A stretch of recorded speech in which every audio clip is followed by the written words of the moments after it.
Dina Riley was a luckless 39-year-old, digging out from an avalanche of bad life choices. She had been married, had 3 kids, lost custody of her kids, and pretty much just roamed. 41-year-old Richard Davis was a recently paroled ex-con trying to live down his violent past. He just completed almost 18 years in prison for the brutal rape of a local woman. Dina and Richard's instant connection sparked a warped romance. Davis was a sexual sadist. She didn't mind being under his control. That touched off a firestorm police couldn't contain. It was very clear that this person was a victim of homicide. They were tortured. It's one of those things that kind of haunt you. Now, get a front row seat for this diabolical tale of sadism and savagery. From barbaric sex acts forced upon helpless victims. The way he looked at me, it's not human. I don't know how to describe it. And graphic snuff films almost too horrifying to be believed. They couldn't comprehend that human beings could do that and videotape it and enjoy it. All the way to a race against the clock to stop rampaging sex criminals from cruelly destroying more lives. At that point in the investigation, we did think they might be serial killers. How do people get this sick that they go to this level to prey on someone? May 14th, 2006, Bates City, Missouri. A local fisherman was walking along the banks of a local creek on the way to his favorite fishing hole. The fisherman knew every part of this remote patch of wilderness like the back of his hand. But today, something appeared different. He saw a freshly dug hole in the ground and thought it was odd. It just bugged him. Curiosity drove the fisherman to dig in the loose earth with his hands. It only took a few inches before he discovered something shocking. And as he started prodding around on the hole, he removed some dirt and saw an arm of a body that apparently was female. The fisherman immediately called 911. Lafayette County sheriffs quickly responded. And once they arrived, they began the gruesome process of uncovering the rest of the body. The body was found in one piece, and it was very fresh, meaning that there's no decay and no decomposition. The woman had no identification, but bruises around the face and neck told police that whoever the mystery corpse was, the cause of death was most likely strangulation. It was very clear that this person was a victim of homicide. Puzzled detectives were left wondering just who was this mysterious woman, who killed her, and why. The answers to those questions would expose a twisted tale of violent sex, thrill killing, and the most intimate and unspeakable crimes imaginable. They were tortured. It's one of those things that kind of haunt you. You never forget that detail.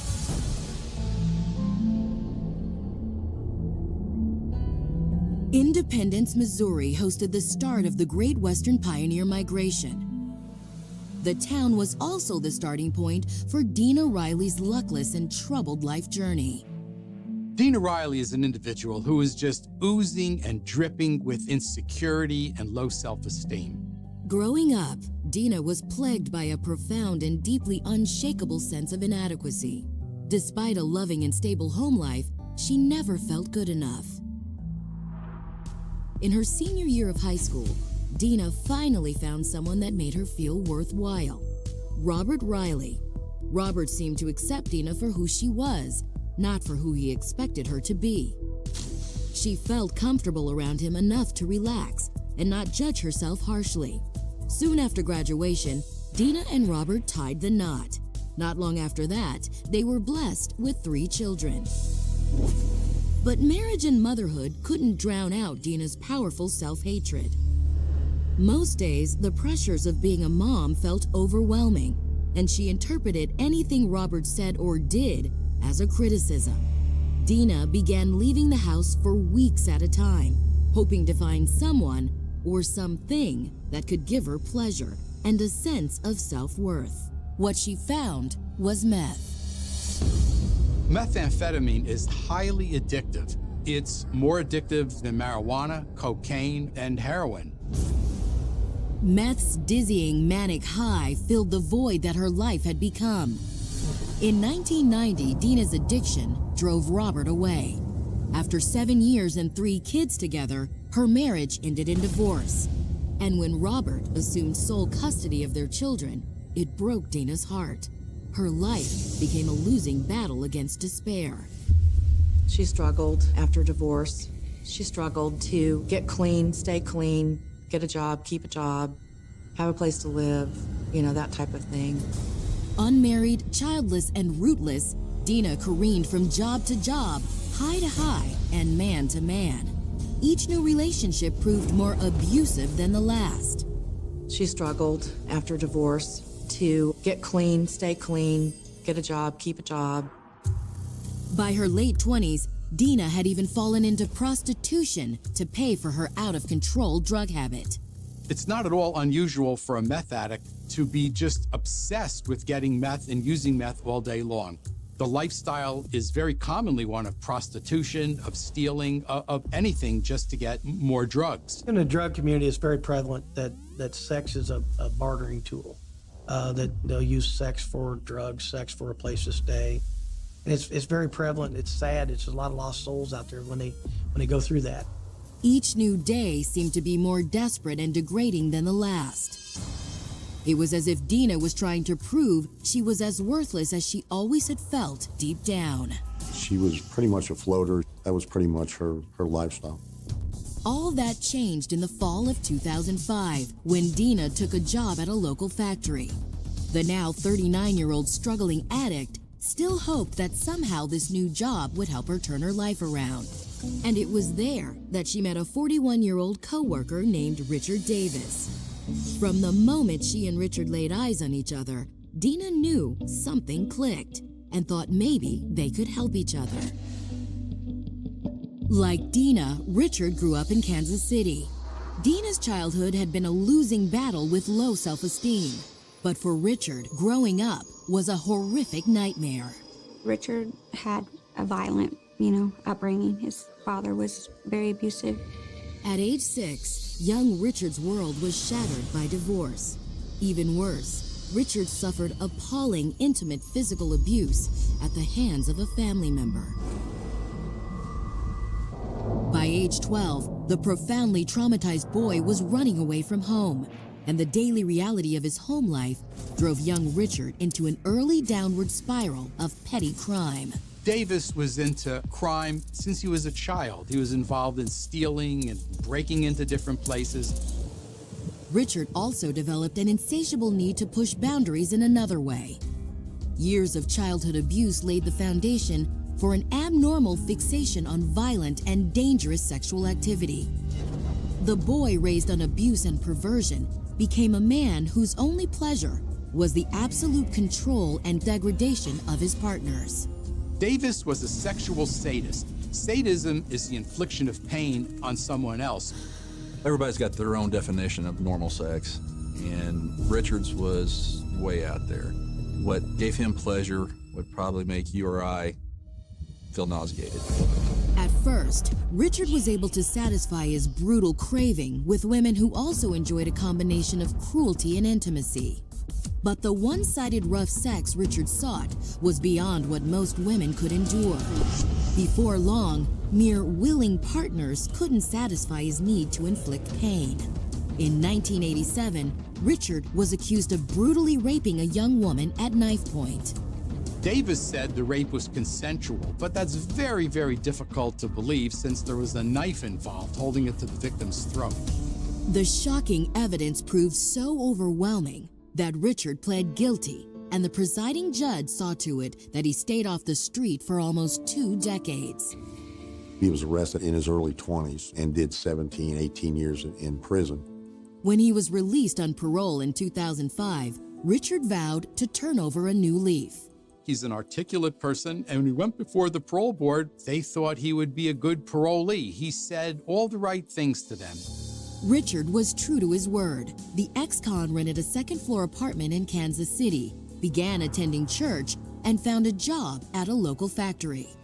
And it was at work that Richard met Dina. With their dark pasts, the two lost souls had a lot in common. Richard was relieved to find in Dina a woman who wouldn't judge him. Most women, when you hear that a guy you meet served 18 years for a violent rape, would just immediately run, but not Dina Riley. She was enamored of Davis. To Dina, Richard's criminal past made him a battle-scarred man. Unlike the other men in Dina's life, Richard was intelligent, kind to her, and charming. For Riley, this is really the first time she was with somebody of this caliber. She just thought he was a prized package. Once they became a couple, their mutual physical attraction only underscored how much they completed each other. She, I think, was very insecure. Along comes this wonderful guy who's gonna take care of her, you know. Richard recognized how fragile Dina really was. Looking after her gave his life a new purpose. I knew he really loved her because he felt kind of lost without her. The two moved in together, and for a while it seemed like they might help each other turn their lives around. Richard knew he couldn't hide his addiction to rough sex, but Dina's years of doing anything for meth had left her with a high tolerance for degradation. That threshold for physical and emotional pain morphed into a willing surrender to extreme acts of intimacy in her new lover's bed. She was looking for someone to accept her. She didn't mind being under his control. She finally had something, even though it was dysfunctional. And it's a situation where she didn't want to lose that stability. Letting Richard do anything he wanted to her felt like the ultimate expression of trust. For too long, she'd been subjected to abuse from men solely on their terms. Surrendering to Richard felt like the antidote. Dina took pains to let Richard know that nothing was forbidden. By day, the two lost souls worked together to stay on the straight and narrow. And at night, behind closed doors, their kinky sex life bound them together even tighter. With Dina, Richard was able to confess his most closely guarded sexual craving. He wanted her to join him in a rough S&M threesome. And Richard's dream three-way had a twist. He wanted to record it on video. To his delight, Dina loved the idea. About 50% of all sexual sadists actually videotape their sexual encounters. They want to be a star in their own movie. But the couple had no way of knowing that bringing a third person into their private world of hardcore S&M would change their lives forever. From the moment Dina said yes to a threesome, their hard-won happiness was living on borrowed time. Coming up, startling evidence gives police a glimpse inside the mind of a killer. The evidence shows that this person, you're dealing with a different type of criminal, a different type of murderer. And police receive some unexpected help from someone who believes she was groomed to be the next victim. I told them how I had met somebody that asked me to help him kill people. By the time she turned 39, Dina Riley's life had come completely off the rails. Her marriage had ended in divorce, and a self-destructive drug addiction cost her custody of her children. Dina's life became an unending cycle of drugs, dead-end jobs, and drifting from one abusive relationship to the next. She had been married, lost custody of her kids, and pretty much just roamed, flopping at places. But when Dina met a charming ex-con named Richard Davis, she thought she'd found a perfect match. Richard didn't judge Dina, and his acceptance made her feel more whole than any man she'd ever met. Never mind that he had his own addiction to violent sadomasochistic sex. What gave him pleasure would probably make you or I feel nauseated. Richard's sexual appetite had nothing to do with consensual S&M and bondage, and everything to do with violent full-contact beatings and the roughest sex possible. Richard's ultimate high was that to be able to control a person and make them do what he wanted them to do, and use them with no meaning, to dehumanize them, to use them as a simple sex toy. Their relationship quickly veered into obsession as the new lady in Richard's life proved more than willing to help him fulfill his darkest desires. Dina was so willing that by the spring of 2006, Richard finally felt comfortable confiding the details of his ultimate fantasy. But at the same time in Bates City, Missouri, police were learning about a far more brutal reality. The body of a young woman had recently been found buried alongside a creek bed. While strangulation marks on the anonymous woman's throat told police how she died, nothing else at the scene offered any indication of who killed and buried her. And it was clear that her killer had taken care to cover his tracks. Usually when a homicide's committed on someone, they leave a little blood here and there. There was no blood. It was all clean. Autopsy results showed traces of bleach on the woman's skin. And that told police that the killer had taken great pains to leave nothing behind. A washed clean body indicates to me that the person was trying to conceal their involvement or any DNA. It would also indicate that this person had some very good planning in the part of disposal of the body. Nevertheless, the corpse's condition was itself a lucky break. The victim's fingerprints provided police a name: 41-year-old Kansas City resident Marcia Spicer. When we have a homicide like this, the first thing is to do is run the fingerprints and hope they're in the system somewhere. And that's basically what happened. Marcia was a kind of a street person and had contact with law enforcement before, and that's the reason why she was in the fingerprint system. Marcia's family was devastated by the news of her death. Her daughter Betty told police that her wayward mom had gone missing earlier on the day her body was discovered. Me and my mom were pretty close. I was trying to call her back because we were supposed to get together for the weekend and I couldn't get a hold of her. They asked me if I knew anybody that might want to hurt my mom, and I didn't know anyone because, I mean, my mom was really nice and she was just like a really fun person to be around. But the family also told police that lately Marcia had fallen on hard times.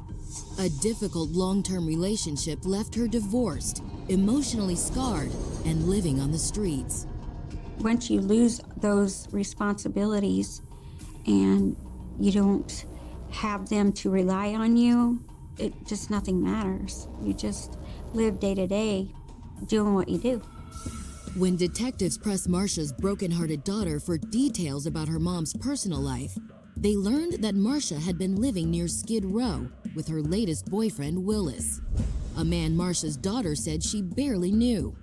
But the near stranger had called her out of the blue to ask if she'd seen her mom the day before Marcia's body was discovered. Willis had never ever called me before. It was really strange to me, and so it kind of made me feel like maybe he was trying to cover his tracks or something.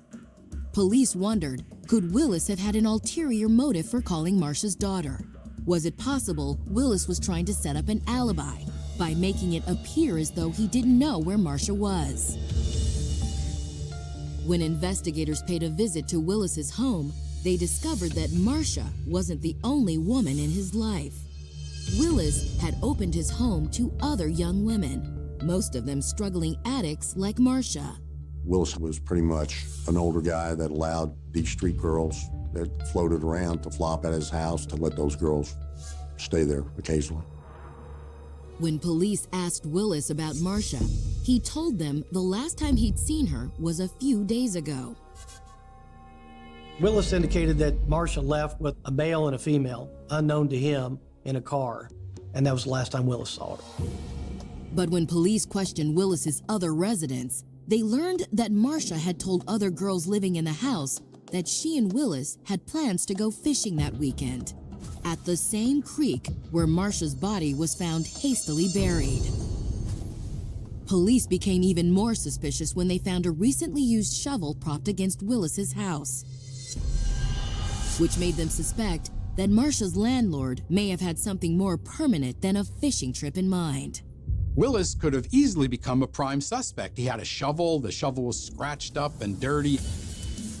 Investigators wasted no time obtaining a search warrant to see just what else Willis might have brought back from his fishing expedition. Inside Willis's home, police unearthed several highly provocative photos of Marcia. There was a half spade of shovel leaned against the garage door. He had took pictures of her, and they just like confiscated it and kind of like was pointing a finger at him. Though it wasn't enough to tie him to her murder, it wasn't long before another of Willis's live-in girlfriends approached investigators. She was a recovering drug addict named Lori Dunfield, and she told investigators they were on the wrong track. Lori was a drug addict, and most drug addicts are very hesitant to speak to the police. But once she warmed up a little bit and they gained her confidence, she was very clear to tell the police that Willis wasn't their guy. She knew who their guy was.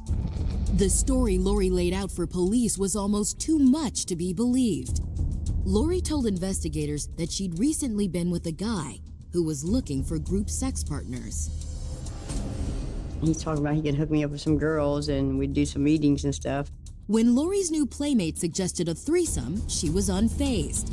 But what he described next made her blood run cold. He started telling me his deep, dark fantasies. For me and him to have a threesome, and why the girl was going down on me, for him to suffocate her between my legs. Lori told stunned detectives that that wasn't all. Not only did the man want to choke the woman to death while Lori had sex with her, he also wanted to film it while it happened, and she believed him. The way he looked at me, it's not human. I don't know how to describe it. He looked through me. Coming up, police learn the identity of Lori's would-be snuff filmmaker. He had served 17 or 18 years in Lafayette County. And investigators discover shocking and irrefutable physical evidence that blows the case wide open. There were several videotapes recovered from Richard and Dina's residence. From the moment they met at a factory job in Kansas City, Dina Riley and Richard Davis seemed made for each other. Dina was looking for a relationship that recast the pain and abuse she had experienced in past couplings as a form of commitment. And Richard was a sexual sadist on the prowl for a woman who would slavishly enable his darkest desires. That relationship was crazy from the get-go. You take a person and is under the will of somebody who is a control freak, you've got a mixture for trouble. But as law enforcement was about to discover, the already very kinky couple had taken their manic and violent sex life to a whole new level. On May 14, 2006, Lafayette County Police had uncovered the buried and strangled body of Kansas City resident Marcia Spicer in a hole next to a local creek. When questioned by police, Marcia's broken-hearted daughter revealed that her mother had recently fallen on hard times. The last her daughter knew, Marcia was living in a dilapidated flophouse with a man named Willis. Willis was pretty much an older guy that allowed these street girls that floated around to flop at his house. But while detectives aimed their focus on Willis, a former drug addict named Lori Dunfield came forward with the name of the man she said killed Marcia. And it wasn't Willis. Instead, Lori told police they should be looking at a 41-year-old ex-con named Richard Davis. Lori said that sometime in February or March, she spoke to this person on the phone, and they arranged to meet at his apartment. Lori explained that her drug addiction had evolved into an increasingly kinky sex addiction. Talking through these feelings with Richard made her feel like they were on the same page, at least at first. Lori Dunfield stated when she got to the apartment, he put in a videotape of him and two other women having sex in a threesome. Richard told Lori that he wanted to make a sex tape sequel with her, but with one major difference. Richard's ultimate fantasy was to end the menage a trois by strangling the second woman to death while Lori was having sex with her. And he wanted to do it on camera. Basically, what he had told Lori Dunfield is that he wanted to have sex with the two girls and have Lori Dunfield specifically help him suffocate that person by choking.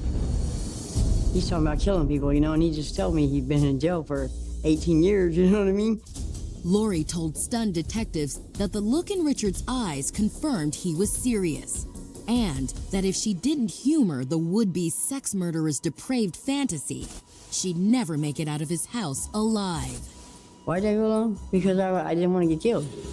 The way he looked at me, it's not human. I don't know how you describe it. He looked through me.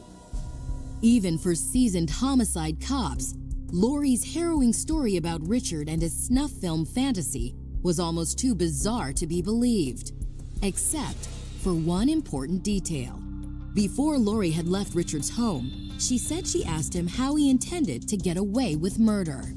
I knew he wasn't playing, so I came back with how we going to get rid of the bodies. And he said we would soak them in water, bleach water or whatever, and get them out. Richard's plan to dispose of his victim's body immediately caught detectives' attention, especially since Marcia Spicer's body had also been soaked in bleach to remove DNA evidence. And when detectives discovered Richard Davis had a history of violent sexual assault, he quickly jumped to the top of the suspect list. That would be the type of a person that would have a motive for this type of killing. Investigators decided to pay Richard Davis a surprise visit. And when the 41-year-old ex-con answered the front door, his nervous behavior told police they were in the right place. While speaking to Richard Davis, he would not make eye contact with him. He just kept his head down like that, and he was twiddling something in his hand. My gut instinct was something's not right here on this conversation. Officers informed Richard they were investigating a murder, but when they asked him for an on-the-record interview and to give them permission to look around his home, Richard refused. Richard Davis wanted an attorney and wasn't going to say anything to the police. A person that wants to work with you on an investigation wants to open everything up and say, hey, look, it's not me, it's not me. And when they don't do that, it makes us think, okay, we've got the right person here. While Richard phoned his lawyer, detectives waited in his living room. No sooner had Richard left detectives' company than his girlfriend Dina Riley walked into the room. Asked by police what she knew about her boyfriend, Dina freely admitted to being privy to Richard's violent past. But Richard, she told police, was a changed man. As far as the alleged victim, Dina claimed that neither she nor Richard had ever heard of her. Dina Riley denied knowing anybody by the name of Marcia Spicer. Though they weren't allowed to search the premises, nothing could stop the police from surveying what they could see from the home's living room and hallway. So while one detective spoke to Dina, a second took a quick look around. And a peek through an open bedroom door revealed something strange. You could see a video camera that was pointed right at the bed. There was also a notebook near an end table. And the few words written in the notebook that the officer could make out made the hair on the back of his neck stand up. He could see some suspicious things wrote on it. Things like choking, chasing. Once they saw those items in the bedroom, I think they pretty much knew they had something here and they have to find out what was on those tapes. They had to find out what was in that journal. Police knew they would need more evidence in order to learn the truth about what Richard and Dina had been up to in their bedroom. But Richard wasn't about to let police search through his home. So the by-the-book detectives used the only tool they had, the law. You can't arrest the occupants without probable cause, but if I believe there's evidence of a crime in this house, I can secure that and escort them out and advise them of that. According to Missouri law, detectives were within their rights to call in a search warrant. But Richard and Dina were also within their rights to just walk away before the warrant was issued. Police faced a dilemma. Should they remain at the house and protect potentially crucial evidence while waiting for a green light to search? Or follow the couple and make sure they don't vanish? Coming up, the lovers use every trick in the book to elude a manhunt and a murder charge. They took off, and they were not going to come back. They were on the run. And what investigators discover inside Richard's home forces them to reassess the body count. At that point in the investigation, we did think, hey, we might have other victims out there. They might be serial killers. Dina Riley was a 39-year-old lost soul looking for love in all the wrong places. In 2005, she fell under the spell of the ultimate Mr. Wrong, a charming career criminal and sadistic sex addict named Richard Davis. Dina Riley was attached to Richard Davis. There was an emotional attachment, basically a symbiotic attachment. Richard became Dina's guide through a netherworld of rough sex, domination, and homemade video porn. But in the spring of 2006, the body of Kansas City resident Marcia Spicer was found soaked in bleach and buried in a shallow grave outside Bates City, Missouri. A washed clean body indicates to me that the person had some very good planning and it wasn't their first incident. And a series of tips focused the police investigation down to just two suspects, Richard Davis and Dina Riley.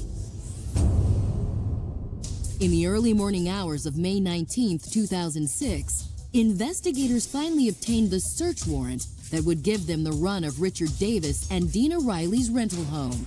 But in the time it took for the paperwork to process, the couple had vanished. As soon as they were interviewed, they took off, and they were not going to come back. While Lafayette County Police issued an APB, detectives began searching Richard's home.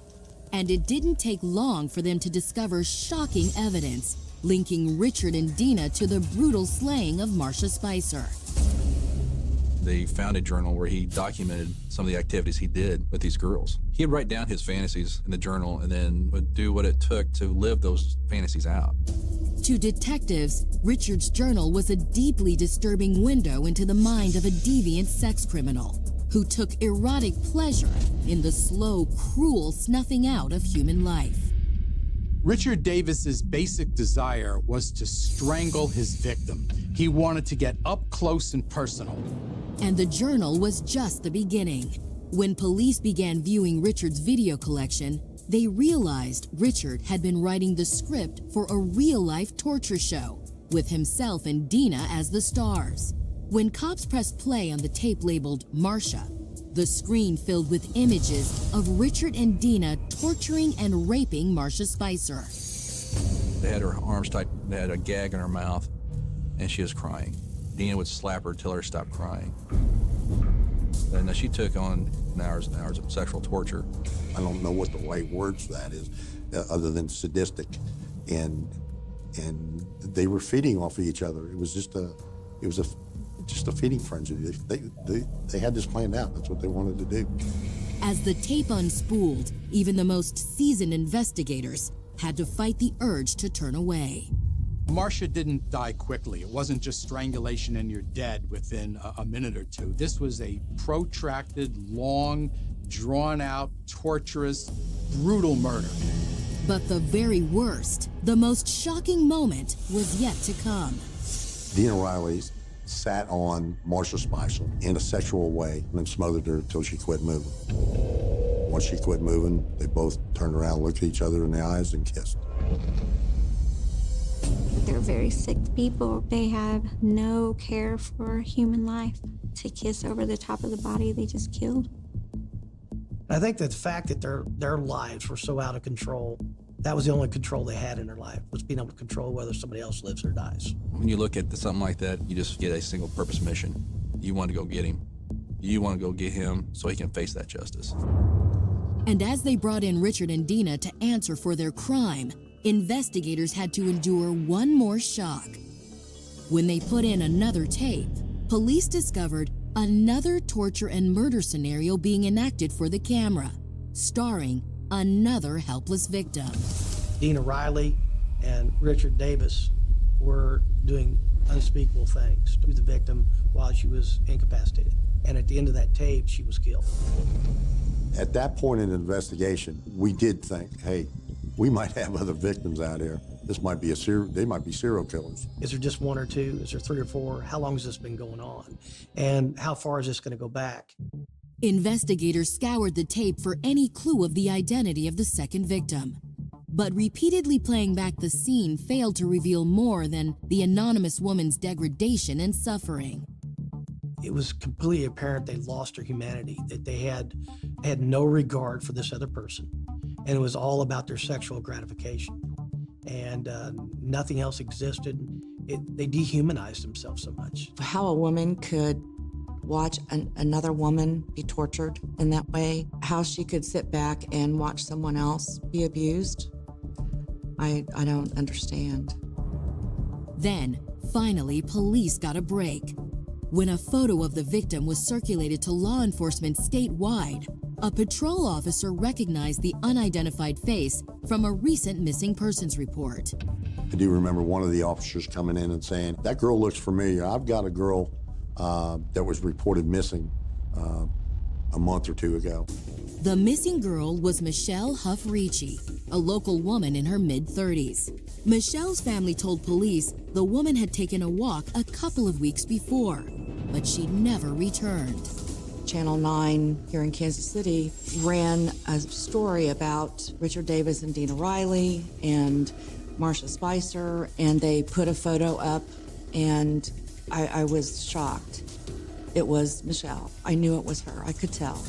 Realizing that they now may have a pair of serial killers on the loose, investigators doubled their efforts to close the net on Richard and Dina. When you see people that start running, it makes you very concerned of how many more victims you're going to have and what they're going to do and where they're going. Days passed with no sign of either of the killers and no tips that might put police on their trail. But just when investigators began to think they'd lost Richard and Dina for good, a 911 call from a distraught mother put them back on track and racing to beat the clock. She was hysterical. She was beside herself. The frantic caller told police that her daughter had been kidnapped. What's worse, the man who committed the crime was a known sex offender. When police asked the woman for the man's name, the answer she gave them left them stunned. According to the woman, his name was Richard Davis. Coming up, detectives race to save an abducted girl from a pair of sex killers. Time is critical, so that's when you call every one of your resources to try to find this person quickly. And evidence suggests Richard and Dina were desperate enough to do anything necessary to evade police. They went on the run because they were going to go out however they went out. When Dina Riley met Richard Davis, she knew instantly she'd found her soulmate. And to prove the depths of her love, she readily agreed to help her violent, sadistic lover realize his darkest sexual desires. Richard Davis was a sexual sadist. He doesn't want to inflict pain on the person. He wants to control and dominate every aspect of the person. Things he wanted to do and the things that Dina participated in, just pure evil. With appallingly graphic videos depicting 2 sexually explicit torture murders in evidence, police were on the couple's trail. On May 25th, just days after Richard and Dina had gone on the run, a frantic woman called police.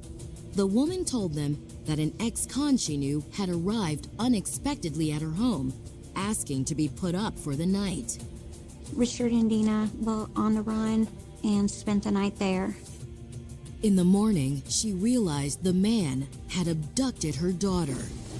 Police immediately issued an APB for the missing girl, desperate to find her before Richard and Dina could subject her to the same depraved acts they forced on their other victims. Then at 4:45 that same afternoon, police received a 911 call from the last person they would have expected, Dina Riley. It turned out that Dina, Richard, and their captive had been in a car accident. They were driving recklessly. I guess they took a bunch of drugs and then they wrecked into a ditch. And then they called 911. But their car wreck was no accident. After the kidnapping, Richard and Dina had decided that they only had one means of escape left: death. They took a bunch of pills, and they're going to kill themselves. They're going to wreck the truck and kill themselves. When the car wreck didn't end up killing them as planned, Dina had decided to call 911. Missouri got a 911 call from a female stating that her and her boyfriend were wanting to harm themselves. The female sounded disillusional, slurring words, just impaired. Responding officers found the truck with the couple inside and the child in the back seat. Despite the car accident, at first it looked like she had no immediate signs of physical injury. But a subsequent medical exam revealed the unthinkable. she had been molested. It's one of those things that kind of haunt you.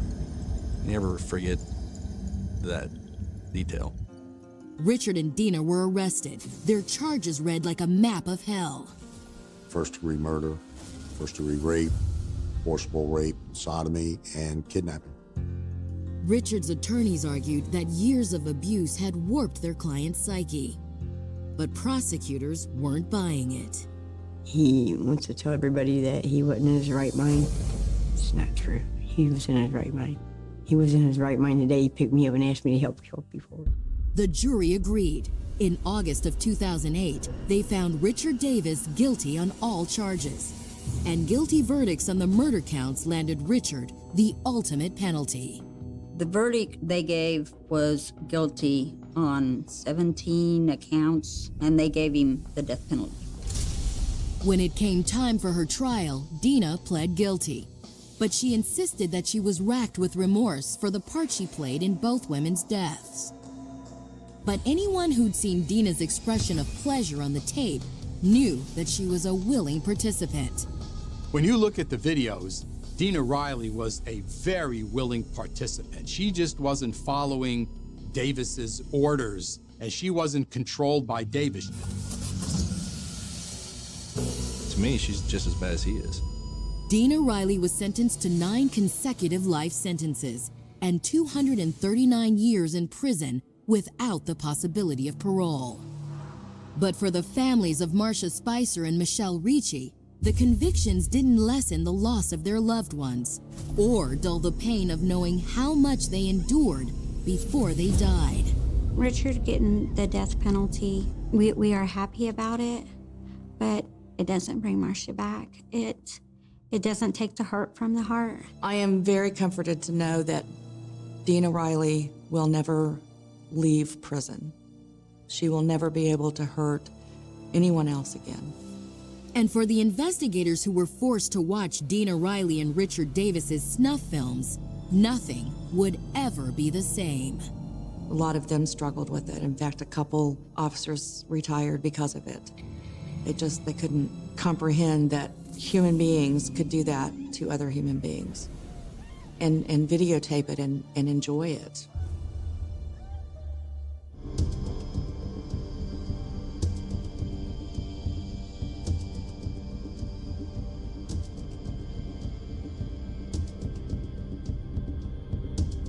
At first, it was only a burst of gunfire on a Thursday morning in Chattanooga, Tennessee. The kind of sound that, for the people who heard it, could not immediately be explained. It was July 16th, 2015, and the morning had begun like countless other mornings in the city. People were going to work, businesses were opening, traffic moved through the streets. Inside an Armed Forces Career Center on Lee Highway, the day was supposed to be routine. The building existed for a familiar purpose, recruiting men and women who were considering a future in the United States military. There was nothing about that morning, at least from the information available at the time, that suggested the building was about to become the first target in a chain of events that would leave 5 American service members dead. Sometime between approximately 10:45 and 11:00 a.m., a rented vehicle arrived at the recruitment center. Behind the wheel was 24-year-old Mohammed Yusuf Abdulaziz. He did not get out of the vehicle. Instead, he fired through the building from inside the car. A Marine working at the center was wounded. Then, almost as quickly as the shooting had begun, Abdulaziz drove away. For those inside the recruitment center, the immediate danger appeared to have passed. But it had not. The first shooting was not the end of the attack. It was its opening movement. As information about the shooting reached law enforcement, officers began looking for the vehicle and trying to understand what had happened. At that moment, however, Abdulaziz was already moving toward another location. He drove approximately 7 miles from the recruitment center to a second military facility on Amnicola Highway, a Naval and Marine Reserve Center connected to the work, training, and preparation of members of the U.S. Navy and Marine Corps Reserve. The distance between the two locations was not enormous, but in the space of those few miles, an apparently isolated shooting at a recruitment center was becoming something much larger. The second facility was not simply another building in Chattanooga. It was a military site, and it was the place where the attack would become deadly on a far greater scale. When Abdulaziz arrived, he drove through the gate of the facility. The vehicle broke through the entrance, and after it stopped, he emerged carrying multiple weapons and ammunition.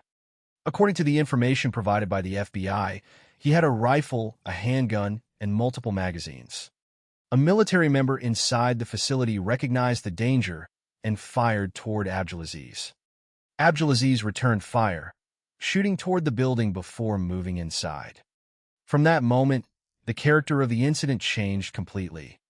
This was no longer a shooting from a passing vehicle at a recruitment center. It had become a direct attack against military personnel at their place of work. Inside the facility, there was no time to understand the entire picture. People had to react to what was happening in front of them. According to the FBI accounts summarized in the case information, Abdulaziz entered the building and shot one military member. He then moved through the area, continuing to fire at people he encountered. Those who were present tried to find shelter or escape routes. Some sought places where they might be protected from the gunfire. Others attempted to get away from the immediate danger. In moments like these, time does not behave normally. A few minutes can contain an enormous amount of fear, confusion, and decision-making. The FBI later determined that the attack at the second facility lasted approximately 3 to 5 minutes. 3 to 5 minutes. On a clock, it is almost nothing. In ordinary life, it can pass without notice. But for the people trapped inside that facility on July 16th, those minutes contained the difference between life and death. Abdulaziz eventually moved toward an enclosed motor pool area. There, the attack continued. Military personnel outside the building became targets. 2 service members were killed during this stage of the shooting. Then came one of the most important elements of the entire case. Some military personnel did not simply try to save themselves. They attempted to help their colleagues escape. They worked to get people over a fence and create a path through which others could get away from the gunfire. Their actions exposed them to greater danger. The same decision that gave other people an opportunity to survive placed them directly in the line of fire. 2 more Marines were killed. 4 Marines had now lost their lives during the attack. A 5th service member, Navy Petty Officer 2nd Class Randall Smith, had also been wounded. Smith was transported to a hospital, and for a short time the final death toll remained uncertain. But 2 days later, on July 18th, Randall Smith died from his injuries. He was 26 years old and the father of 3 children. His death transformed the official toll from 4 military fatalities to 5. The other 4 men who died were Gunnery Sergeant Thomas J. Sullivan, 40, Staff Sergeant David A.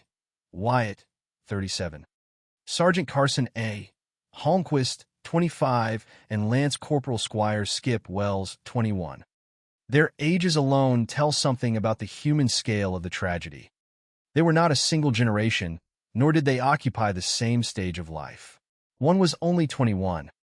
Another was 25. Another was 26. Another was 37. Another was 40. Yet on that morning, their lives became connected forever by the same violent event. As the shooting continued, law enforcement officers were moving toward the facility. Chattanooga police responded to the attack, entering an environment where the threat was still active. Sergeant Dennis Pettigo was among the officers involved and was wounded in the ankle. Eventually, police were able to reach Abdulaziz. A gunfight followed, and Abdulaziz was shot and killed by Chattanooga police. The attack was over. But the story was only beginning. The immediate scene now contained the evidence of what had happened: a military facility attacked, service members killed, others wounded, a police officer injured, and the suspected attacker dead. There would be no courtroom in which Abdulaziz would later explain himself. There would be no jury listening to his testimony, no cross-examination, and no sentence handed down by a judge. The answers would have to come from the investigation. Federal agents and local authorities would have to reconstruct the morning piece by piece, determine how Abdulaziz had moved from one location to another, examine the weapons and vehicle, study his background, and search for an explanation for why 2 military facilities had been selected as targets. The investigation would eventually involve the FBI, Chattanooga Police Department, ATF, NCIS, and other federal, state, and local agencies. By July 22nd, approximately 250 FBI personnel were in Chattanooga, while additional investigators worked from other locations in the United States and abroad. Nearly 400 investigative leads were being followed. But before the investigators could ask what had driven Abdulaziz, before they could examine his history, his online activity, his relationships, his travels, and the indications of extremist influence that would become part of the investigation, there was a more immediate truth to confront. 5 families had lost someone, 5 military lives had ended, 2 other people had been wounded, and a city that had begun an ordinary Thursday morning was now trying to understand how a young man who had lived in the area could drive from one military location to another and, within minutes, leave behind a tragedy that would be remembered across the country. The significance of Chattanooga was not simply that 5 people had died. It was that the attack had unfolded with extraordinary speed across 2 locations and against people who were simply carrying out their military duties. The first shots came from a vehicle at a recruitment center. The second attack came only miles away. Between those 2 places was a road, a short stretch of Chattanooga, and a sequence of decisions that would become the subject of an enormous federal investigation. Yet beneath the questions of motive, extremism, weapons, and security was something more fundamental. The names of the people who were no longer alive to answer any questions themselves. Squire Wells, Carson Holmquist, Randall Smith, David Wyatt, Thomas Sullivan. 5 names, 5 lives, and a Thursday morning in Chattanooga that, in a matter of minutes, would never be ordinary again. The easiest way to tell the story of Chattanooga is to begin with the gunman. His name appears in the headlines, in investigative files, and in the questions that followed the attack. Muhammad Yusuf Abdulaziz became the central figure in the investigation because investigators needed to understand what had happened, why the military facilities had been targeted, and what circumstances had led to the violence. But if the story begins and ends with him, something essential is lost. The most important people in the Chattanooga shootings were not the man who arrived with weapons. They were the people who were already there. They were the service members who had gone to work that morning, the people who tried to help one another when the shooting began, the officer who responded to the scene, and the families who would spend the rest of their lives remembering July 16, 2015. 5 American service members ultimately died. 4 were Marines. 1 was a sailor. Their ages ranged from 21 to 40. Their backgrounds were different. Their lives were at different stages, and yet a few violent minutes brought their stories together. Lance Corporal Squire Skip Wells was 21 years old. Sergeant Carson A. Holmquist was 25. Petty Officer 2nd Class Randall Smith was 26. Staff Sergeant David A. Wyatt was 37. Gunnery Sergeant Thomas J. Sullivan was 40. Those names can easily become statistics when a case is reduced to numbers. 5 dead, 2 wounded, 1 attacker killed. But statistics describe the scale of a tragedy. They do not describe what was taken from the people who knew those who died. A young Marine of 21 and a 40-year-old gunnery sergeant did not necessarily occupy the same world outside the uniform. A 26-year-old sailor and a 37-year-old Marine stood at different points in their lives. Yet on that morning they were part of the same military community, performing duties at a facility that had never been expected to become the scene of a deadly attack. The first location, the Armed Forces Career Center on Lee Highway, was connected to recruitment. The second facility, on Amnicola Highway, supported members of the Navy and Marine Corps Reserve.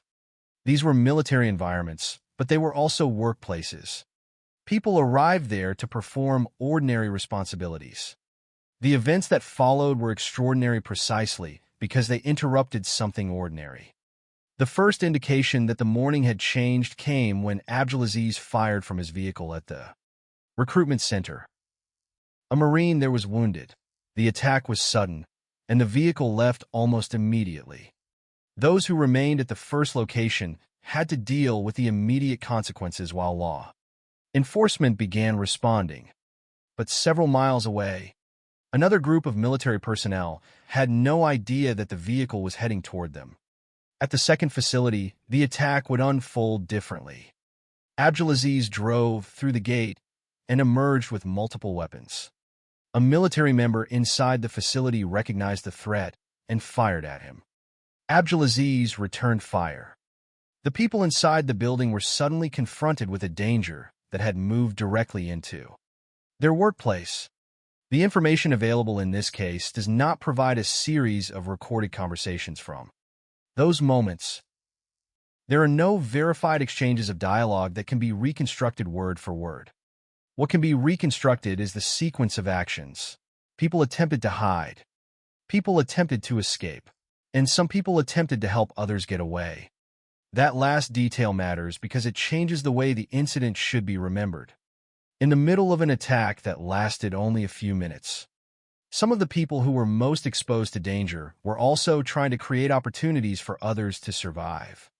Abdulaziz eventually moved toward the motor pool area, where military personnel were outside. Gunfire continued. 2 service members were killed during this stage of the attack. Other military personnel tried to help their colleagues get over a fence and away from the immediate danger. Their actions created a path for others to escape, but they also exposed the people helping them. 2 more Marines were killed. The decision to help someone else was not an abstract act of courage. It happened in the middle of an active attack, when the danger was immediate and the consequences were potentially fatal. The FBI later emphasized that these actions may have helped save additional lives. That assessment is important because the number of people who died does not tell us how many others might have been lost had those military personnel chosen only to protect themselves. The people who survived carried a different burden. They had witnessed the deaths of colleagues. Some had been forced to make decisions in seconds. Others had been injured. One of those injured was a Marine at the first facility. Another was Chattanooga Police Sergeant Dennis Pedigo, who was wounded in the ankle while responding to the attack. The presence of law enforcement marked another transition in the incident. The military personnel were no longer facing the threat alone. Police officers were moving toward the facility while the attacker was still active. Eventually, officers reached Abdulaziz, and he was killed in the ensuing gunfight. But even then, the human consequences were not finished.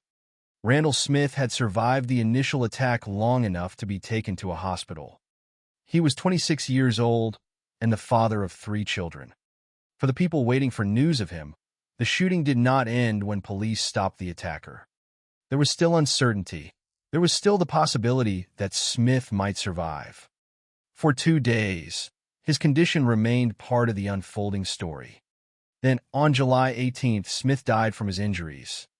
His death brought the final number of military fatalities to 5. 4 Marines had died in the attack itself. Smith became the 5th service member to die from the violence.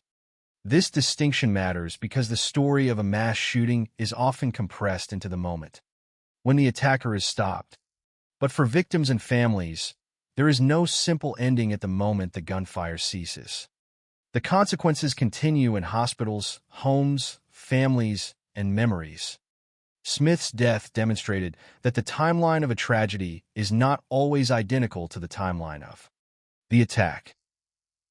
The shooting lasted minutes. The loss continued afterward. The same was true for the families of Squire Wells, Carson Holmquist, David Wyatt, and Thomas Sullivan. Their deaths occurred during the attack, but the impact of those deaths extended far beyond the military facility. A person does not disappear from a family simply because a case file records a date of death. The names remain. The absence remains. The questions remain.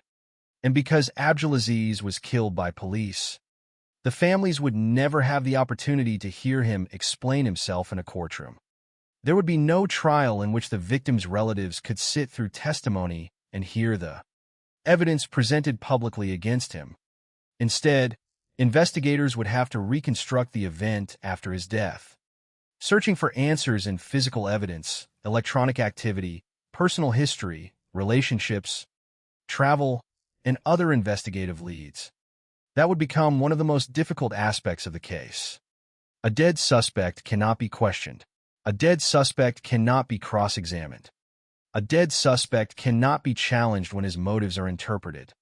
The investigation, therefore, had to proceed without the one person who might have been able to provide a direct explanation. But the absence of an explanation from Abdulaziz did not diminish the importance of the people who had been targeted. In fact, it made the stories of the victims even more central. Squire Wells was 21. Carson Holmquist was 25. Randall Smith was 26 and a father of 3. David Wyatt was 37. Thomas Sullivan was 40. 5 men, 5 different lives, brought together by one place and one morning. Their uniforms identified them as members of the American military, but the uniforms did not make them numbers. They were individuals who had gone to a workplace expecting to complete another day of their responsibilities. Instead, they became victims of an attack that would trigger one of the largest investigative responses ever seen in Chattanooga. The case would soon expand beyond the walls of the military facility. Hundreds of investigators would begin examining what happened. Nearly 400 leads would be followed. Federal and local agencies would work together to reconstruct the attack and investigate the life of the man who carried it out. But before that investigation could answer questions about motive, there was a simpler fact that could not be investigated away. 5 families had lost fathers, sons, brothers, colleagues, or friends. And in the aftermath of Chattanooga, the most important question was not only why the attack happened, it was what had been taken from the people who had been there when it did. Before the morning of July 16, 2015, Muhammad Yusuf Abdulaziz was not a name that carried national significance in the United States. He was not publicly known as a terrorist, a convicted criminal, or a prominent figure in an American counterterrorism investigation. He was 24 years old, had been born in Kuwait, had moved to the United States with his family when he was young, and lived in the Chattanooga area. In Hickson, he was also described as a young engineer. On the surface, these details do not immediately explain the events that would follow. That is precisely what made the investigation so difficult. When a violent attack is committed by someone who has already been identified as a threat, investigators can begin with an established history. There may be previous arrests, known associations, previous attacks, or warnings that have already placed the individual on the radar of law enforcement. In Abdulaziz's case, the information available for this account presents a different picture. Before the attack, he was not a publicly prominent figure in the American counterterrorism system. After the shooting, investigators had to work backward. They had to take the person they now knew had carried out the attack and examine the life that had existed before the gunfire. The challenge was not simply to establish what Abdulaziz had done. That part of the case became clear very quickly. Investigators knew that he had driven to the Armed Forces Career Center, fired from a vehicle, wounded a Marine, left the scene, driven approximately 7 miles to another military facility, broken through its gate, and continued the attack before being killed by police. The more difficult question was what had brought him to that point. What had changed? What influences had shaped his thinking? Had there been warning signs? Had anyone recognized them? And why had military personnel become the targets? These questions became central to the investigation, but they also required investigators to distinguish between what could be established and what could only be suspected. That distinction is essential in any true crime account, particularly when the suspect does not survive to face a trial. Abdulaziz could not sit in a courtroom and explain his actions. He could not be questioned by prosecutors. He could not be challenged by defense attorneys. There would be no opportunity to compare his own explanation against the physical evidence in a public trial. Instead, investigators had to reconstruct his motives from the evidence that remained. One area of focus was Abdulaziz's personal history.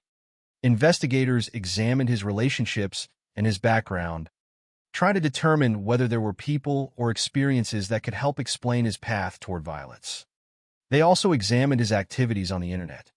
Online activity can provide investigators with a record of thoughts, interests, influences, and communications that may otherwise remain invisible. In this case, Abdulaziz's online activity became part of the broader effort to understand whether extremist ideas had influenced him before the attack. Investigators also examined his travels outside the United States. Those trips became relevant because the FBI and other authorities were attempting to determine whether there were connections between Abdulaziz and extremist movements or foreign terrorist organizations. But the existence of a particular piece of information did not automatically provide a complete explanation.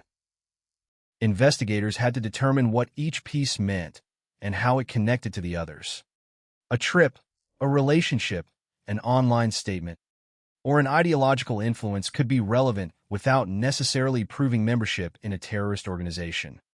That distinction became particularly important as authorities considered whether the Chattanooga attack should be understood as an act of terrorism.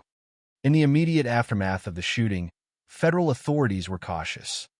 The FBI did not want to make a definitive statement about terrorism before the evidence justified such a conclusion. The word itself carries significant legal, political, and investigative implications. Calling an attack terrorism is not simply another way of describing violence. It suggests an ideological or political purpose that must be supported by evidence.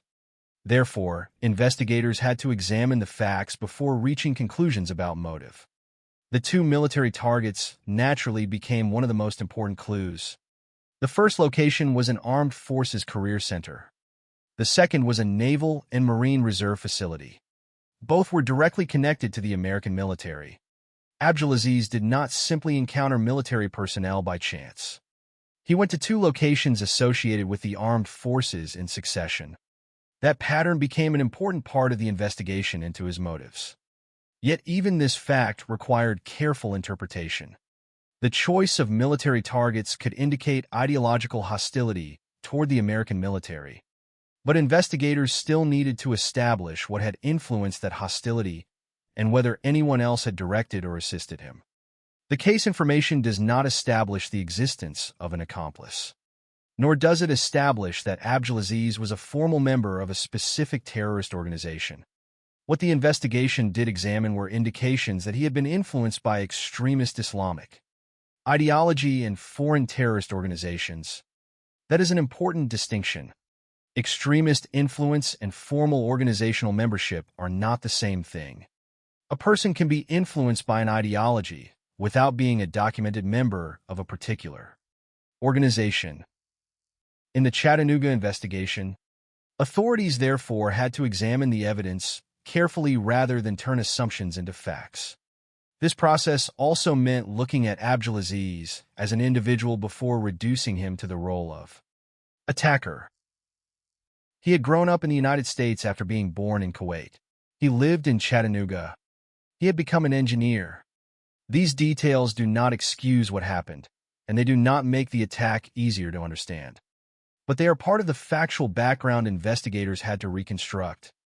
The question was how someone with an apparently ordinary place in a community could arrive at the point of targeting military personnel.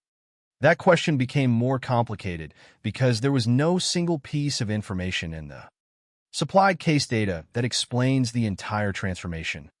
There is no documented conversation included here in which Abdulaziz announces his intentions. There is no verified confession to quote. There is no courtroom testimony in which he describes his motives. There is no opportunity to ask him when he first began considering violence or why he selected those particular facilities. The investigation, therefore, had to proceed through evidence rather than explanation. Physical evidence could establish movements and actions. Electronic evidence could provide information about online activity. Personal records could illuminate relationships and travel. Investigators could compare those pieces of information with the timeline of July 16th. Each piece could help narrow the possibilities, but none should be presented as more certain than the evidence allowed. This uncertainty is one of the defining characteristics of the Chattanooga case. The attack itself was brutally clear. Its consequences were undeniable. 5 military personnel were dead. 2 others had been wounded, including a Chattanooga police officer. Abdulaziz had been killed by police. But the story behind the attack was much less straightforward. The investigation had to ask not only what happened, but why it happened. And because the suspect was dead, the answers would have to come from the traces he had left behind. Those traces would become increasingly important as federal investigators expanded their work. Within days, hundreds of investigators would be involved, following hundreds of leads across different jurisdictions and examining information from both inside and outside the United States. They would reconstruct Abdulaziz's movements, examine the weapons and vehicle, investigate his background, and analyze the possibility of extremist influence. The task was immense because the attack itself had happened so quickly. In just a few minutes at the second facility, a young man had moved through a military workplace and left 5 service members dead. The investigators now had to stretch those few minutes back into weeks, months, and years of his life. They had to determine what had changed and whether the clues had been visible before the attack. Ultimately, the story of Abdulaziz before July 16th cannot be reduced to a single sentence. He was born in Kuwait, moved to America as a child, lived in the Chattanooga area, and became a young engineer.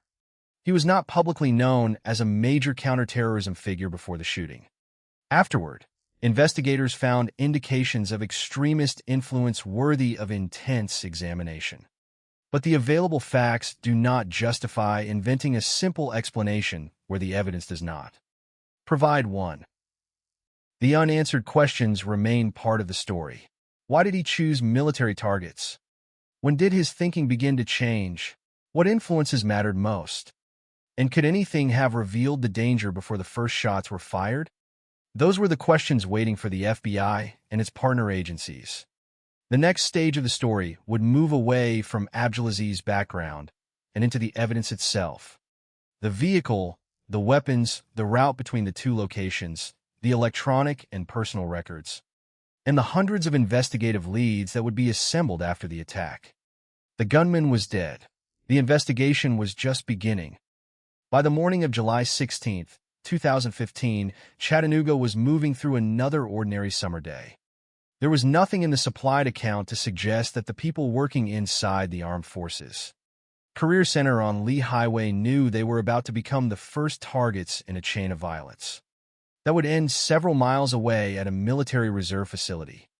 The center was associated with military recruitment, a place where people could seek information about joining the armed forces and where military personnel carried out their professional responsibilities.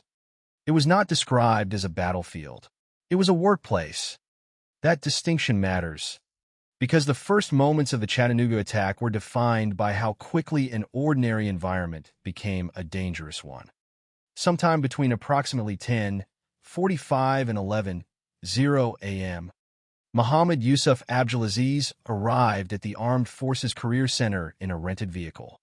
He did not park and walk into the building. He did not announce himself. He remained inside the vehicle. From there, he opened fire on the building. The first shots were sudden, and their significance would only become clear afterward. A Marine working inside the center was wounded. At this point, there was no complete understanding of what was happening. The people at the recruitment center could only react to the immediate danger in front of them. The attack had begun without the kind of warning that would allow anyone inside to prepare for it. Then, almost as quickly as he had appeared, Abdulaziz left. His vehicle moved away from the recruitment center, carrying him toward the second stage of the attack. For those who remained at the first location, the immediate gunfire had stopped. But the incident was not over. Law enforcement was notified, and officers began responding to reports of a shooting. They needed to identify what had happened, determine whether the attacker was still nearby, and locate the vehicle involved. The information available at this stage was limited. There had been gunfire. A military recruitment facility had been targeted. A Marine had been wounded. The attacker had fled. The natural assumption for anyone responding to the first location might have been that the immediate threat had moved away. In reality, the threat was moving toward another military facility. Abdulaziz drove approximately 7 miles from the recruitment center to a second location on Amicola Highway. The journey itself became one of the most important links in the later reconstruction of the attack. The two sites were not the same kind of facility, but both were directly connected to the American military. The first was a recruiting center. The second was a Naval and Marine Reserve facility.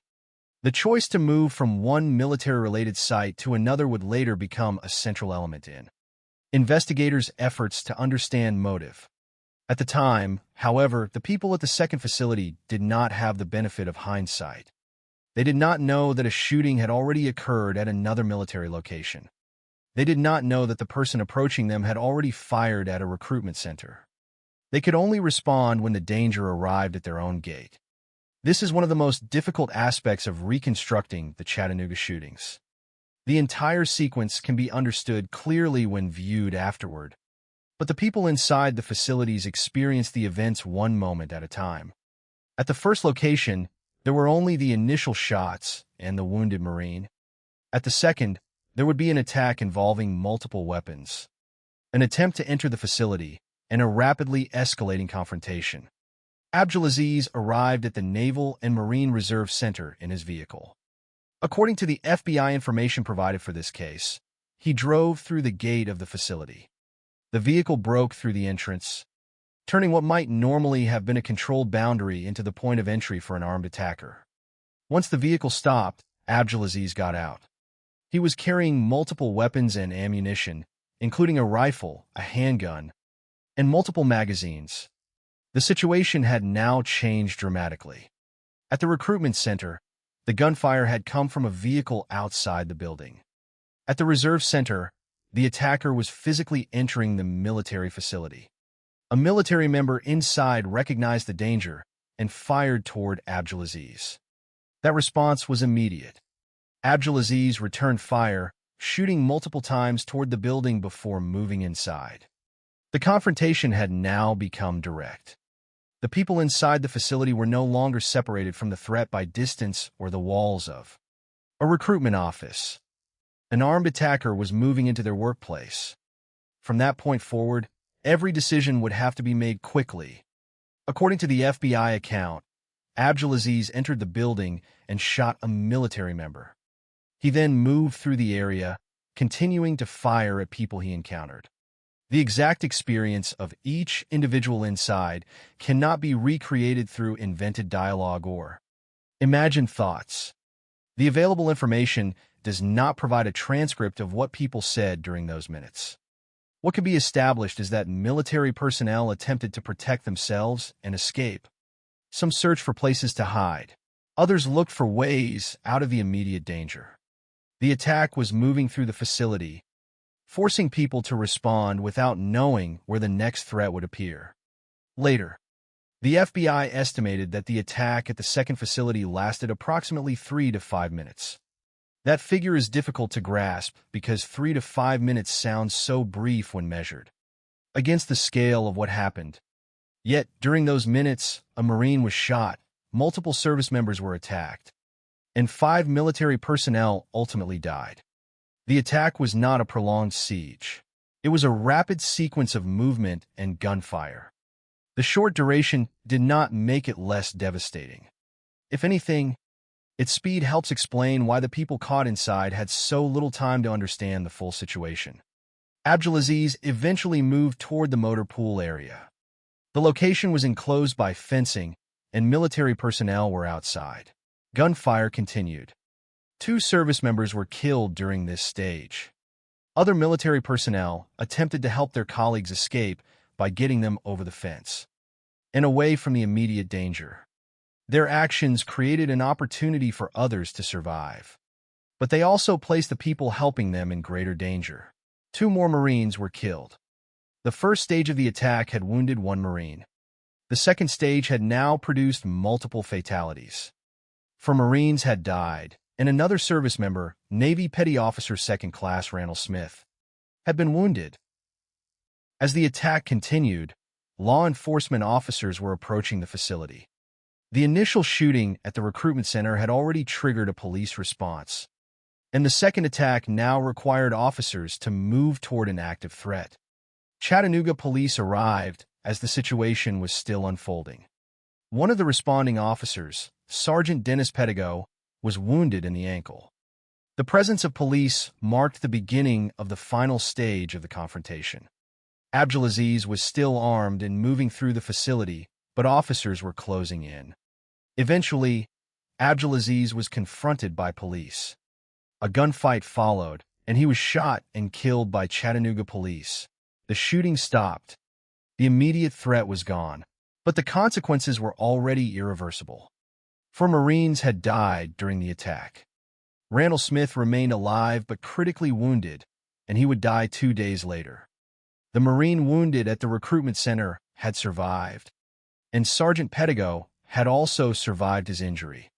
The 2 locations, separated by approximately 7 miles, were now linked by a single chain of violence.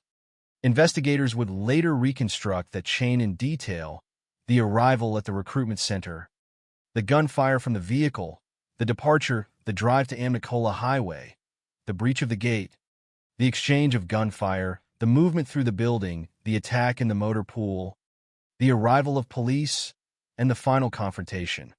But for the people caught inside those locations, there had been no opportunity to step back and see the whole sequence. There was only one moment, followed by another and another. The first shots had sounded like an isolated emergency. They were not.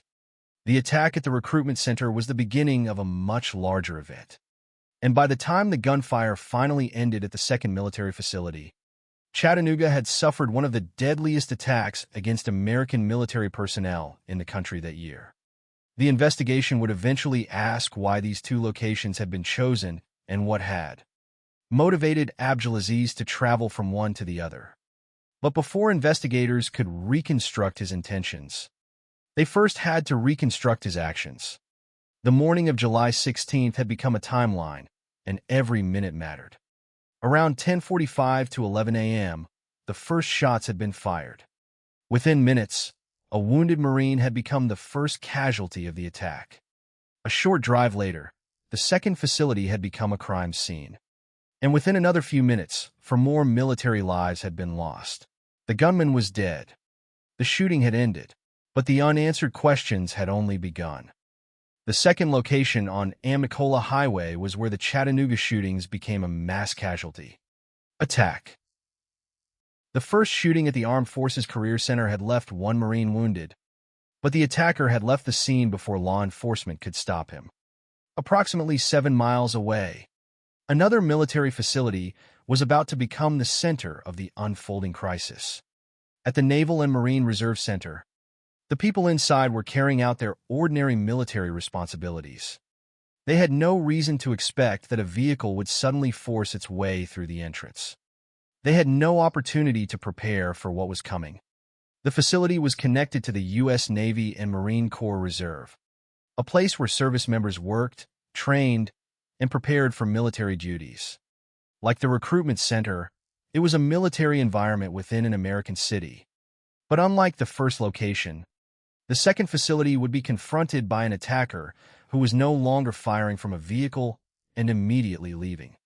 Muhammad Yusuf Abdulaziz arrived in a rented vehicle and drove through the gate. The barrier that separated the military facility from the surrounding area was breached, and the vehicle entered the property.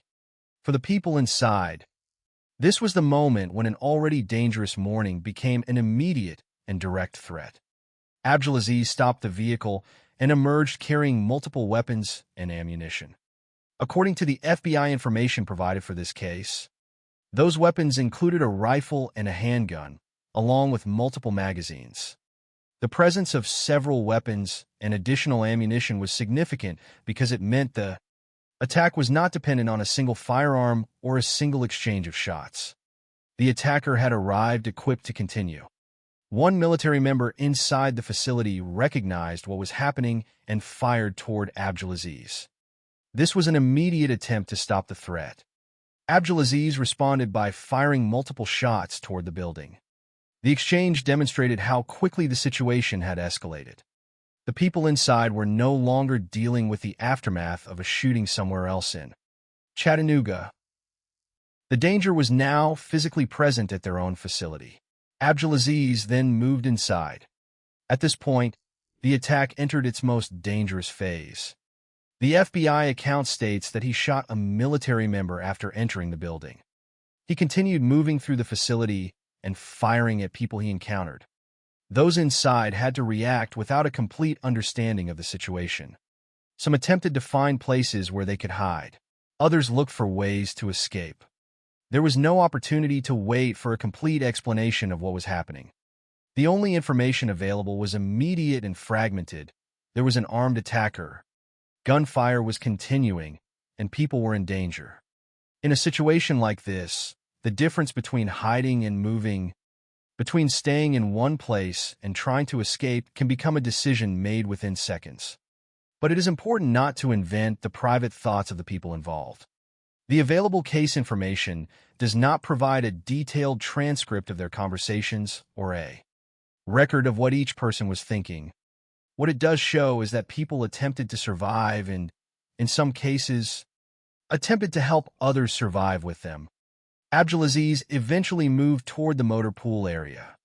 The area was enclosed by fencing, creating another physical boundary inside the facility. Military personnel were outside. Abdulaziz continued firing at them. 2 service members were killed during this phase of the attack. The situation was now becoming a series of separate emergencies happening almost simultaneously. People were attempting to move away from the gunfire, while others were trying to help them.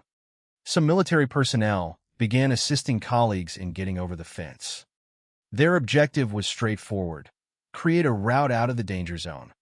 The act of helping another person escape may appear simple when described after the fact. In the middle of an active shooting, however, it meant moving toward people who needed assistance while an armed attacker was still firing.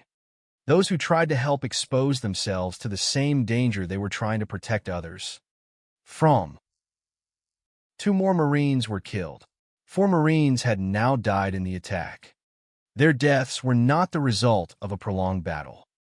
The FBI later estimated that the attack at the second facility lasted approximately 3 to 5 minutes.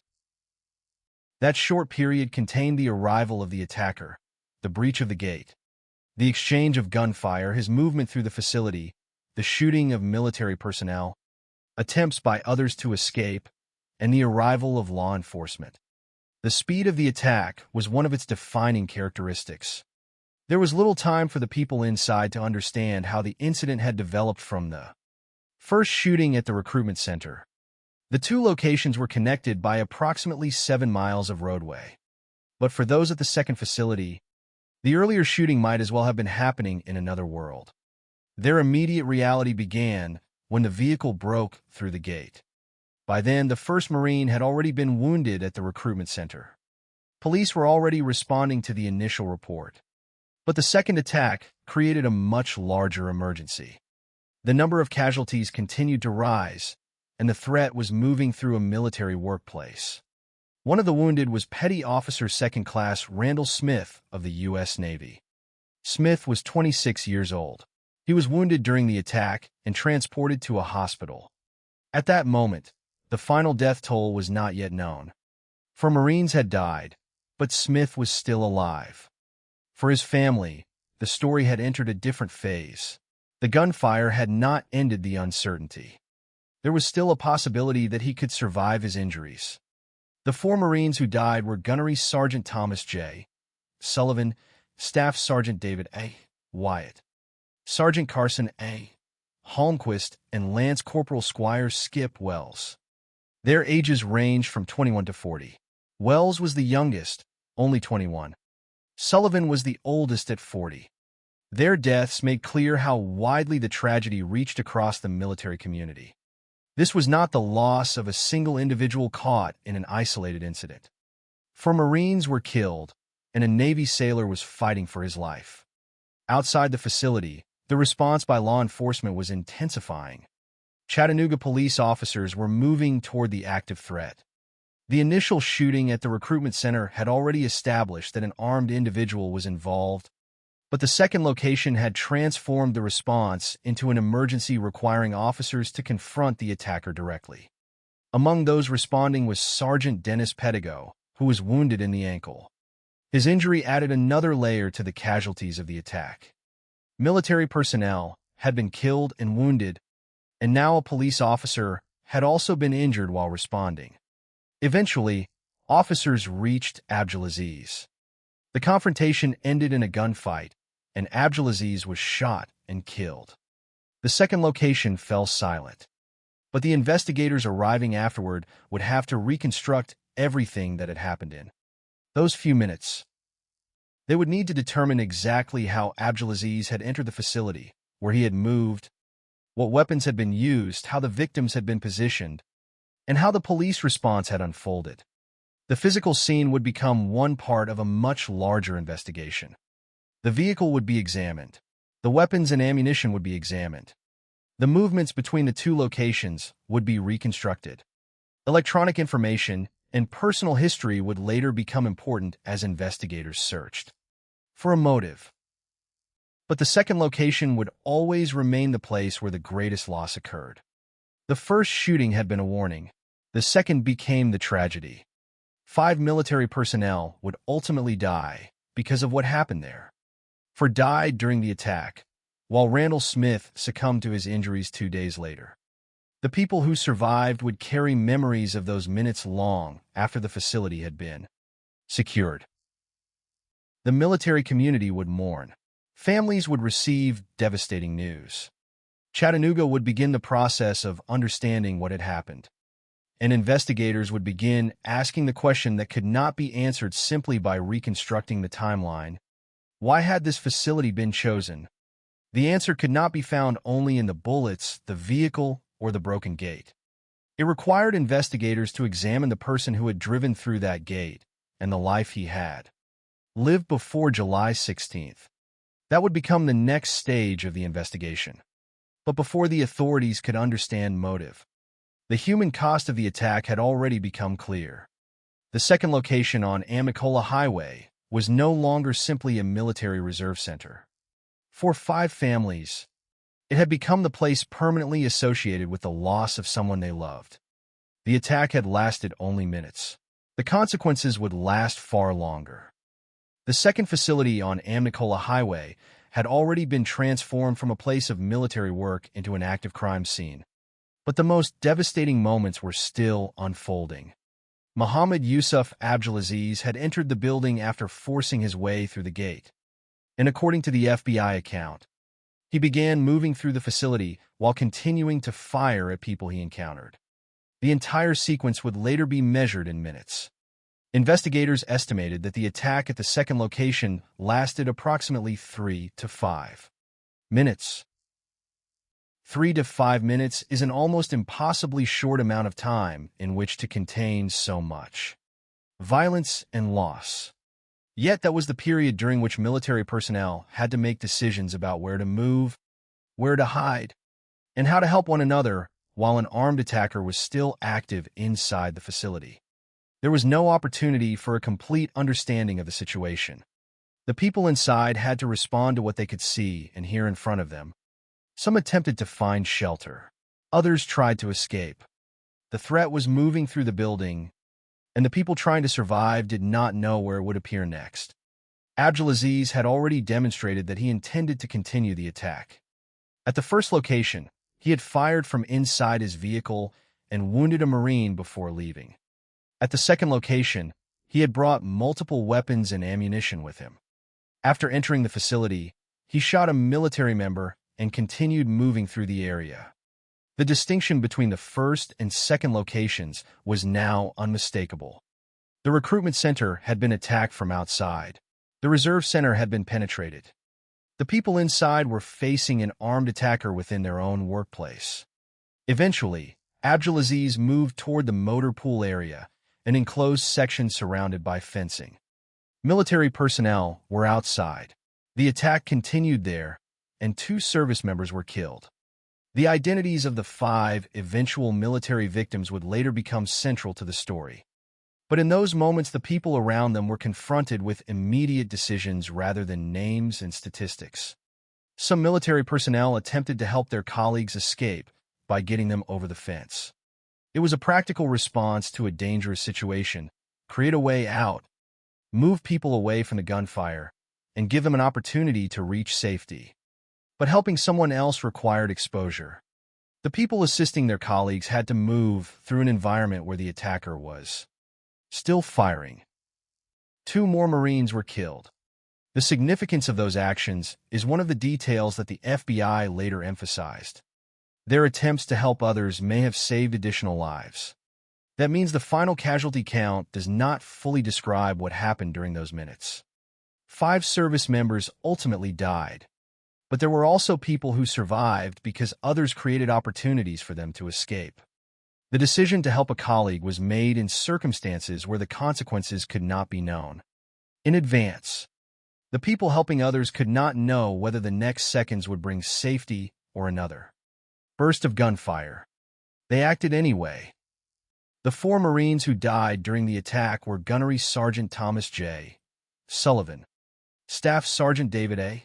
Wyatt, Sergeant Carson A. Holmquist, and Lance Corporal Squire Skip Wells. Sullivan was 40 years old. Wyatt was 37. Holmquist was 25. Wells was 21. For different ages, for different stages of life. For people whose military service had brought them to the same facility on the same morning. The 5th military victim, Petty Officer 2nd Class Randall Smith, was 26 years old. Smith was wounded during the attack and transported to a hospital. His death would come later, on July 18th, 2 days after the shooting. At the time the attack was still unfolding, however, his final outcome was not yet known. The people at the facility were dealing with immediate casualties, while outside the scene, the response from law enforcement was growing. The first report from the recruitment center had already brought police attention to the incident. Now the second location required officers to confront an active attacker. The response had to happen quickly because the threat had not disappeared. Chattanooga police officers moved toward the facility. Among them was Sergeant Dennis Pettigo. During the response, Pettigo was wounded in the ankle. His injury demonstrated that the danger extended beyond the military personnel who had been targeted. The police officers approaching the scene were entering an environment where gunfire had already killed and wounded people. At the same time, Abdulaziz was still moving within the facility. The available case information does not provide a detailed transcript of the final confrontation, and there is no basis for inventing dialogue between the attacker and officers. What can be established is that police eventually reached him and that a gunfight followed. Abdulaziz was shot and killed by Chattanooga police. The attack was over. The period of active violence at the second facility had lasted only several minutes. But the physical timeline does not measure the full impact of those minutes. When the gunfire stopped, the 5 military deaths were not simply an event in the past. For families, the consequences were only beginning. For the wounded, the consequences were immediate and potentially long-lasting. For investigators, the end of the shooting marked the beginning of another phase. The scene had to be secured. The actions of the attacker had to be reconstructed. The relationship between the first shooting and the second had to be established. The weapons and ammunition had to be examined. The vehicle had to be investigated. And, perhaps most importantly, authorities had to understand why the attacker had chosen these 2 military facilities. The first location and the second location were separated by approximately 7 miles. The movement between them was not an accidental detail. It was part of the sequence investigators would need to understand. The attack began at the Armed Forces Career Center on Lee Highway, where a Marine was wounded. Abdulaziz then drove to the Naval and Marine Reserve Center on Amnicola Highway. There, he breached the gate and continued the attack. The second location produced the greatest number of casualties. 4 Marines died during the attack, while Randall Smith was wounded and later died. The police response ended the immediate threat, but it could not undo what had already happened. The people who had been helped over the fence had survived. The people who had hidden or escaped had survived. The wounded were taken for medical treatment. But 5 families would eventually receive the news that someone they loved was dead. The speed of the attack also created a difficult investigative problem. In only a few minutes, the attacker had moved through several areas and created multiple points of evidence. Investigators would later have to reconstruct those movements carefully. A crime scene is not simply a place where something happened. It is a collection of physical details that must be interpreted in relation to time, movement, and evidence. Every part of the sequence mattered. Where had Abdulaziz entered? Where had he moved? Which people had been attacked at each stage? How had the police reached him? How did the first shooting connect to the second? And what could the physical evidence reveal about the weapons he carried? These questions would become part of a much larger investigation involving the FBI, Chattanooga Police Department, ATF, NCIS, and other agencies. The investigation would eventually expand far beyond the physical location of the shootings. Investigators would examine Abdulaziz's personal history, relationships, online activity, travel, and possible exposure to extremist ideology. But none of those questions could be answered during the 3 to 5 minutes when the attack was unfolding. In those minutes, there was only action and reaction. An attacker moved. Military personnel tried to survive. Some tried to help others. Police officers approached. One officer was wounded, and eventually, the attacker was killed. The silence that followed the final gunfire did not mean that the crisis was finished. It meant that the nature of the crisis had changed. The immediate danger had ended, but the consequences had begun. Randall Smith was still fighting for his life. The families of the other 4 service members were beginning to confront an irreversible loss. Investigators were beginning to secure and examine the scene. And the city of Chattanooga was beginning to understand that what had happened that morning was not an isolated burst of violence. It was a sequence that had begun at one military location and continued at another. 3 to 5 minutes had been enough to change the lives of countless people. 4 Marines were dead. 1 sailor was critically wounded. A police officer had been injured. Another Marine had been wounded at the first location. And Muhammad Yusuf Abdulaziz was dead. There would be no trial to provide a final public explanation from the attacker. Instead, the next chapter of the story would depend on evidence and investigation. The gunfire could tell investigators where the attack had occurred. The vehicle could help explain how the attacker moved. The weapons could establish what he had brought with him. But none of those things alone could answer the deeper question. Why these places? Why these people?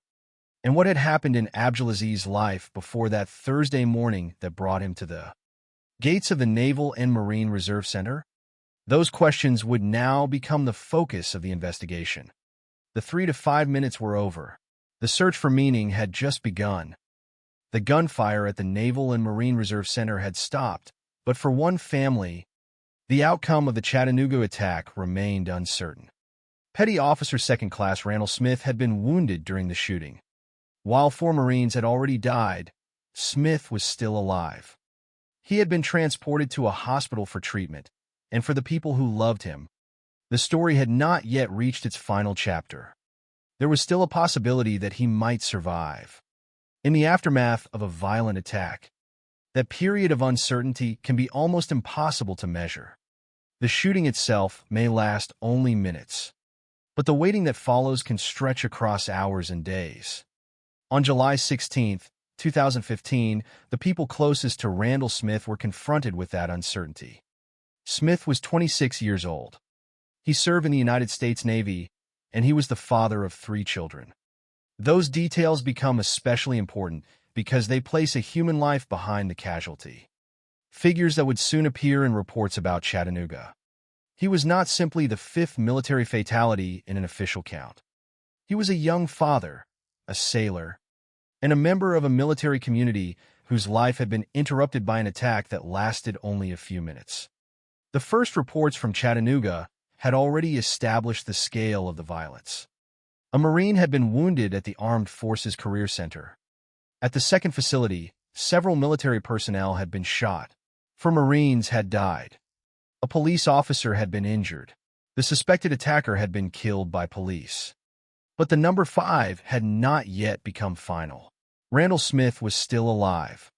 The distinction between 4 deaths and 5 may appear small when viewed as a statistic. In reality, it represented an entire life still hanging in the balance. It meant that the attack continued to affect a family even after the gunman was dead and the active threat had ended. Smith had survived the initial shooting long enough to be transported to a hospital. The immediate danger at the military facility was over, but the medical emergency was not. The people who had been inside the facility could begin leaving the scene. Police and investigators could begin securing the area. Authorities could start determining what had happened.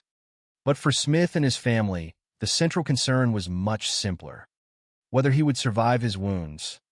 There is no detailed dialogue in the supplied case information that allows us to recreate what his family members said during those hours. There is no verified conversation to quote, and there is no basis for inventing one. What is known is enough to understand the nature of the uncertainty. Smith was injured during a deadly attack. He was taken to a hospital, and for a period of time his death was not yet certain. His family had to wait for the outcome. Meanwhile, the broader investigation was already beginning. The FBI and other agencies were moving to reconstruct the attack. The first shooting at the recruitment center had to be connected to the second attack on Amicola Highway. Investigators had to examine the vehicle, weapons, ammunition, the attacker's movements, and the physical evidence left behind. They also had to determine what had happened to every person involved. Randall Smith's condition was part of that unfolding picture. The attack itself had lasted only minutes, but the official record of its consequences would continue to change. On July 18th, 2 days after the shooting, Randall Smith died from his injuries. With his death, the final number of military fatalities became 5. 4 Marines had died during the attack, and Smith became the 5th service member to die as a result of the shooting. The news transformed the tragedy once again. A family that had been waiting for the possibility of survival now had to confront a permanent loss. Smith was 26 years old and the father of 3 children. The phrase "father of 3" is easy to overlook when a case is reduced to a timeline. Yet it changes the meaning of the number. It means that the consequences of July 16th extended into the lives of 3 children who would grow up without their father. It means that the shooting did not end when Abdulaziz was killed. It continued in the absence left behind. That is one of the most important realities of the Chattanooga case. A mass shooting can be described in minutes, but its consequences cannot. The official timeline may begin around 10:45 or 11:00 a.m. on July 16th and conclude with the death of the attacker shortly afterward. Randall Smith's story reminds us that the human timeline was longer. His death came 2 days later. For his family, those 2 days were not part of an investigation or a historical record. They were time spent waiting, hoping, and eventually grieving. Smith was not alone in becoming part of the aftermath. The other 4 service members who died were Gunnery Sergeant Thomas J. Sullivan, Staff Sergeant David A. Wyatt, Sergeant Carson A. Holmquist, and Lance Corporal Squire Skip Wells. Their deaths occurred during the attack itself, while Smith survived long enough to reach medical care. The difference in timing does not change the fact that all 5 were victims of the same chain of violence. It does, however, illustrate how unpredictable the consequences of an attack can be. A person can survive the initial event and still die from the injuries afterward. A family can receive one kind of news on the day of the shooting and another 2 days later. The final casualty count can change even after the attacker is gone. The Marine wounded at the first location survived. Sergeant Dennis Pettigo, the Chattanooga police officer wounded during the response, also survived his injury. Those outcomes mattered because they meant that not everyone caught in the violence died. But survival does not erase the experience. The people who lived through the attack had to continue their lives after witnessing colleagues being killed. For the military community, the losses were particularly profound because the victims had been serving together in a place connected to their professional duties. The deaths of 4 Marines and 1 sailor created a shared grief that extended beyond individual families.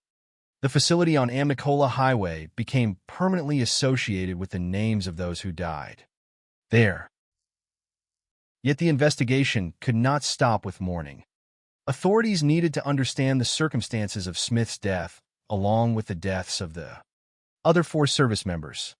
They needed to establish the complete sequence of events, determine how the victims had been attacked, and preserve evidence from the scene. They also needed to understand the attacker. Because Abdulaziz had been killed by police, there would be no future interrogation and no trial at which he could offer his own explanation. That meant investigators had to reconstruct motive from other sources. The death of Randall Smith, therefore, became part of 2 parallel stories. One was deeply personal. A 26-year-old father of 3 had been wounded and died 2 days later. The other was investigative.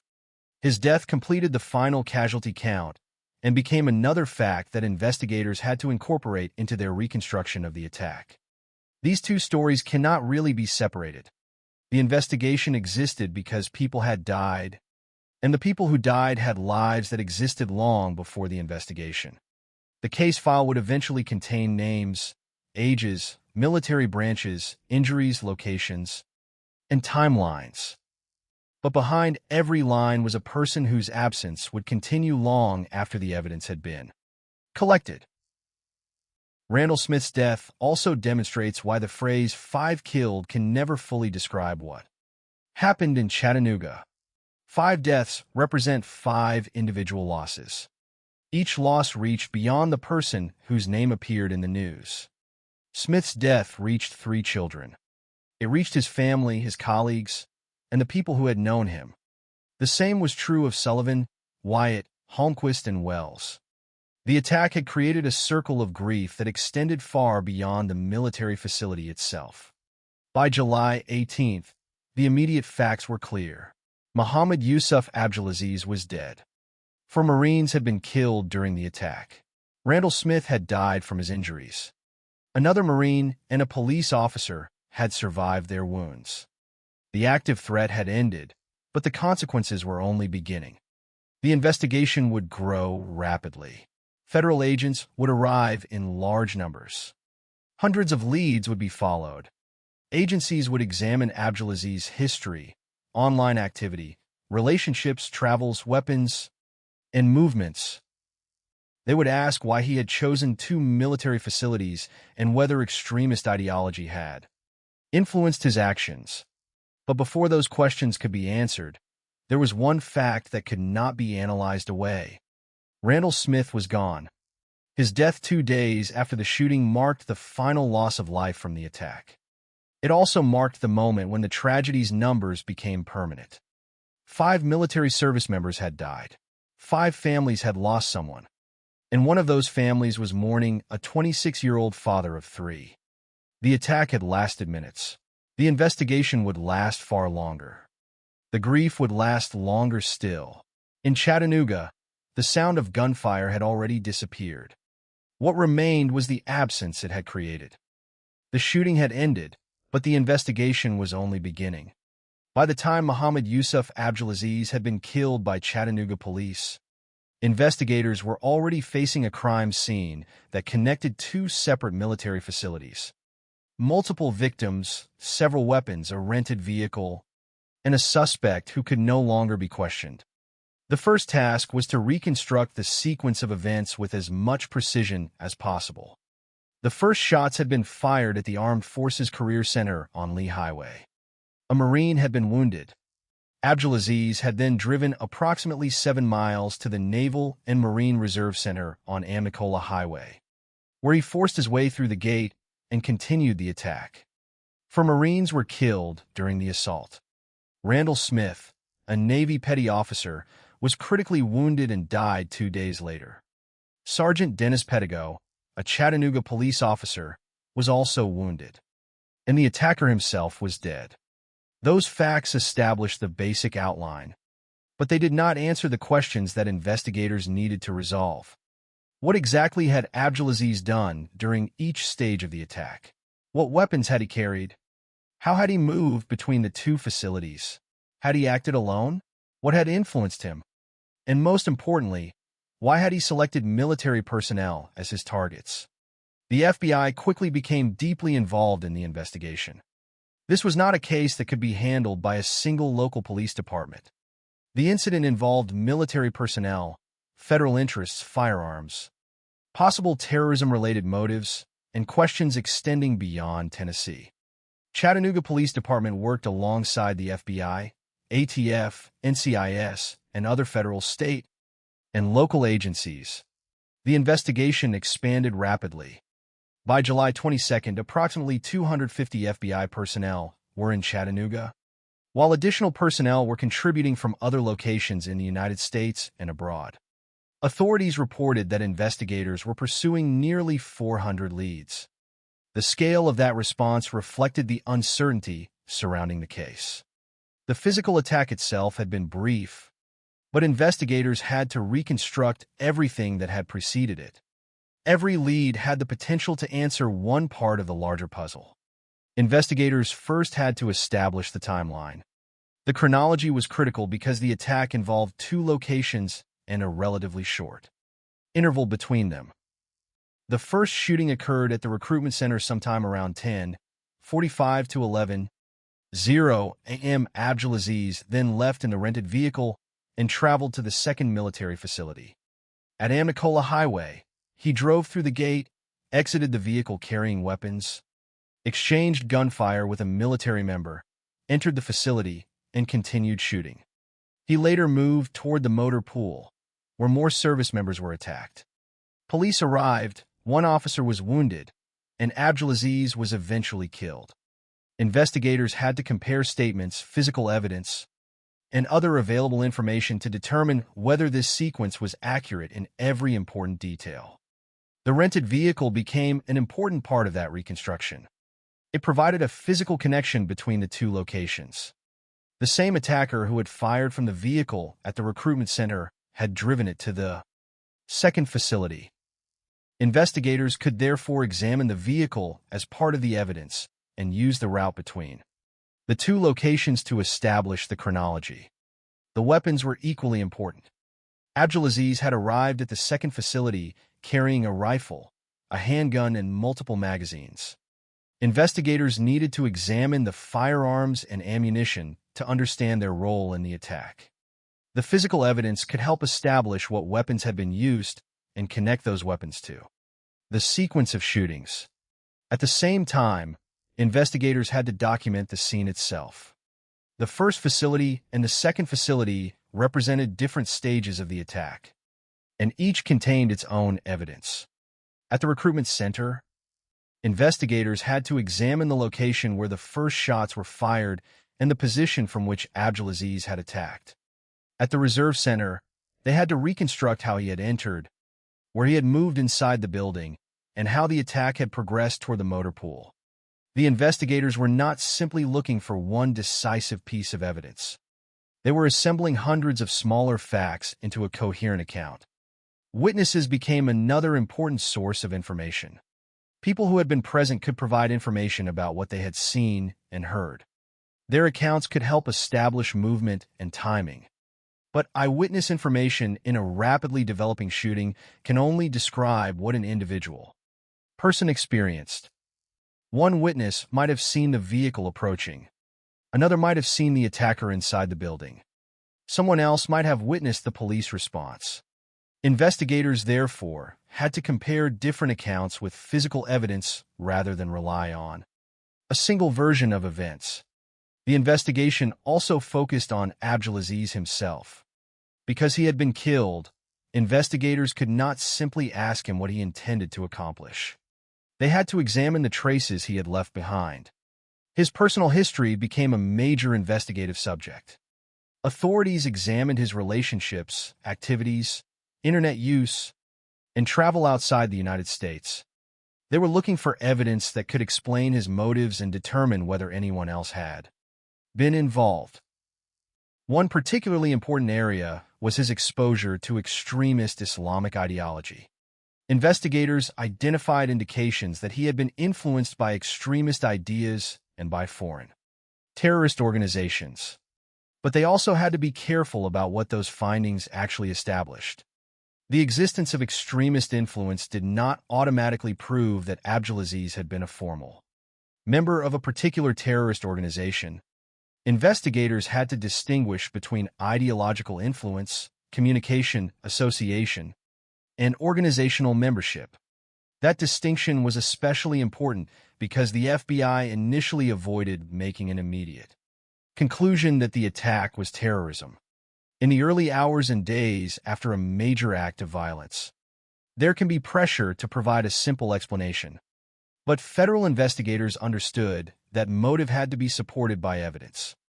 The fact that both targets were military facilities was significant, but investigators still needed to understand why Abdulaziz had chosen them and whether the choice reflected a specific ideological objective. The two locations provided an important clue. The first was a military recruitment center.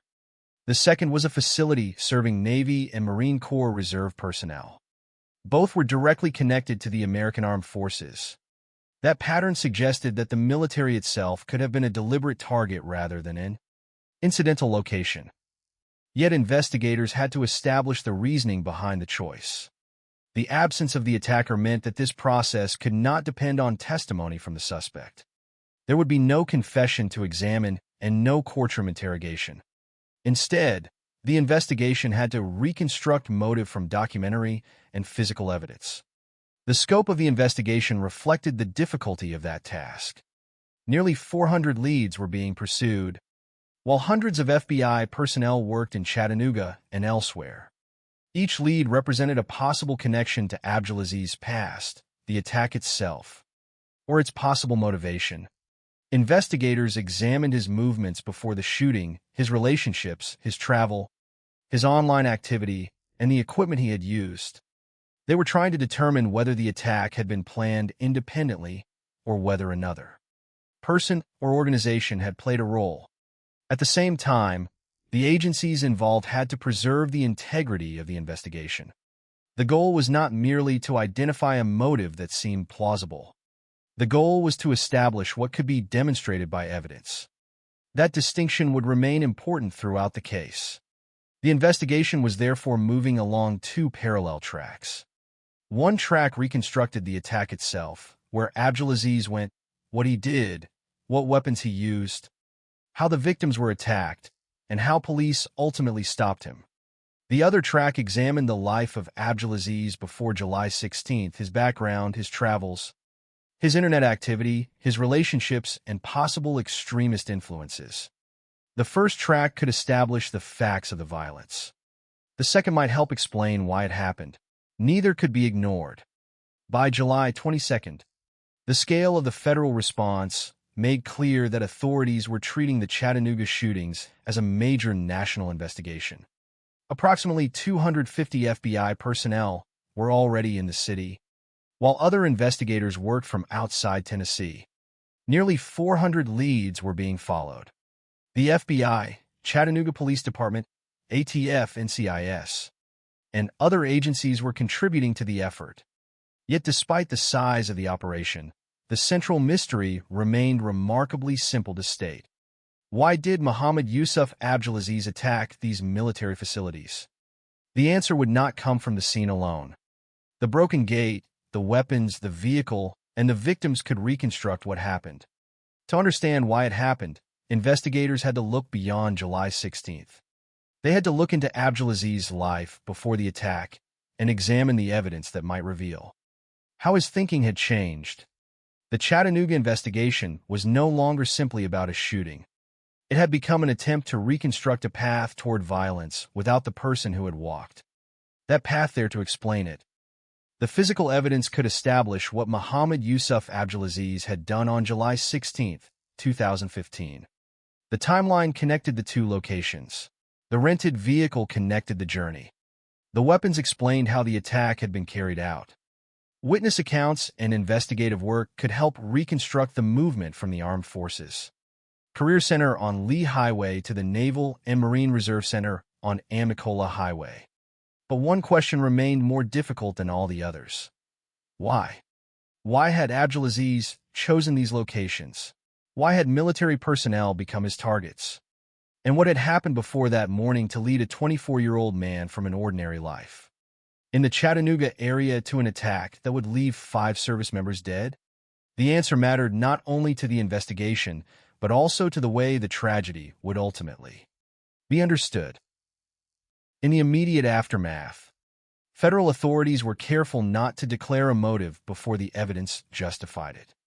The FBI did not want to reach an early conclusion that the shootings were an act of terrorism simply because the targets were military facilities.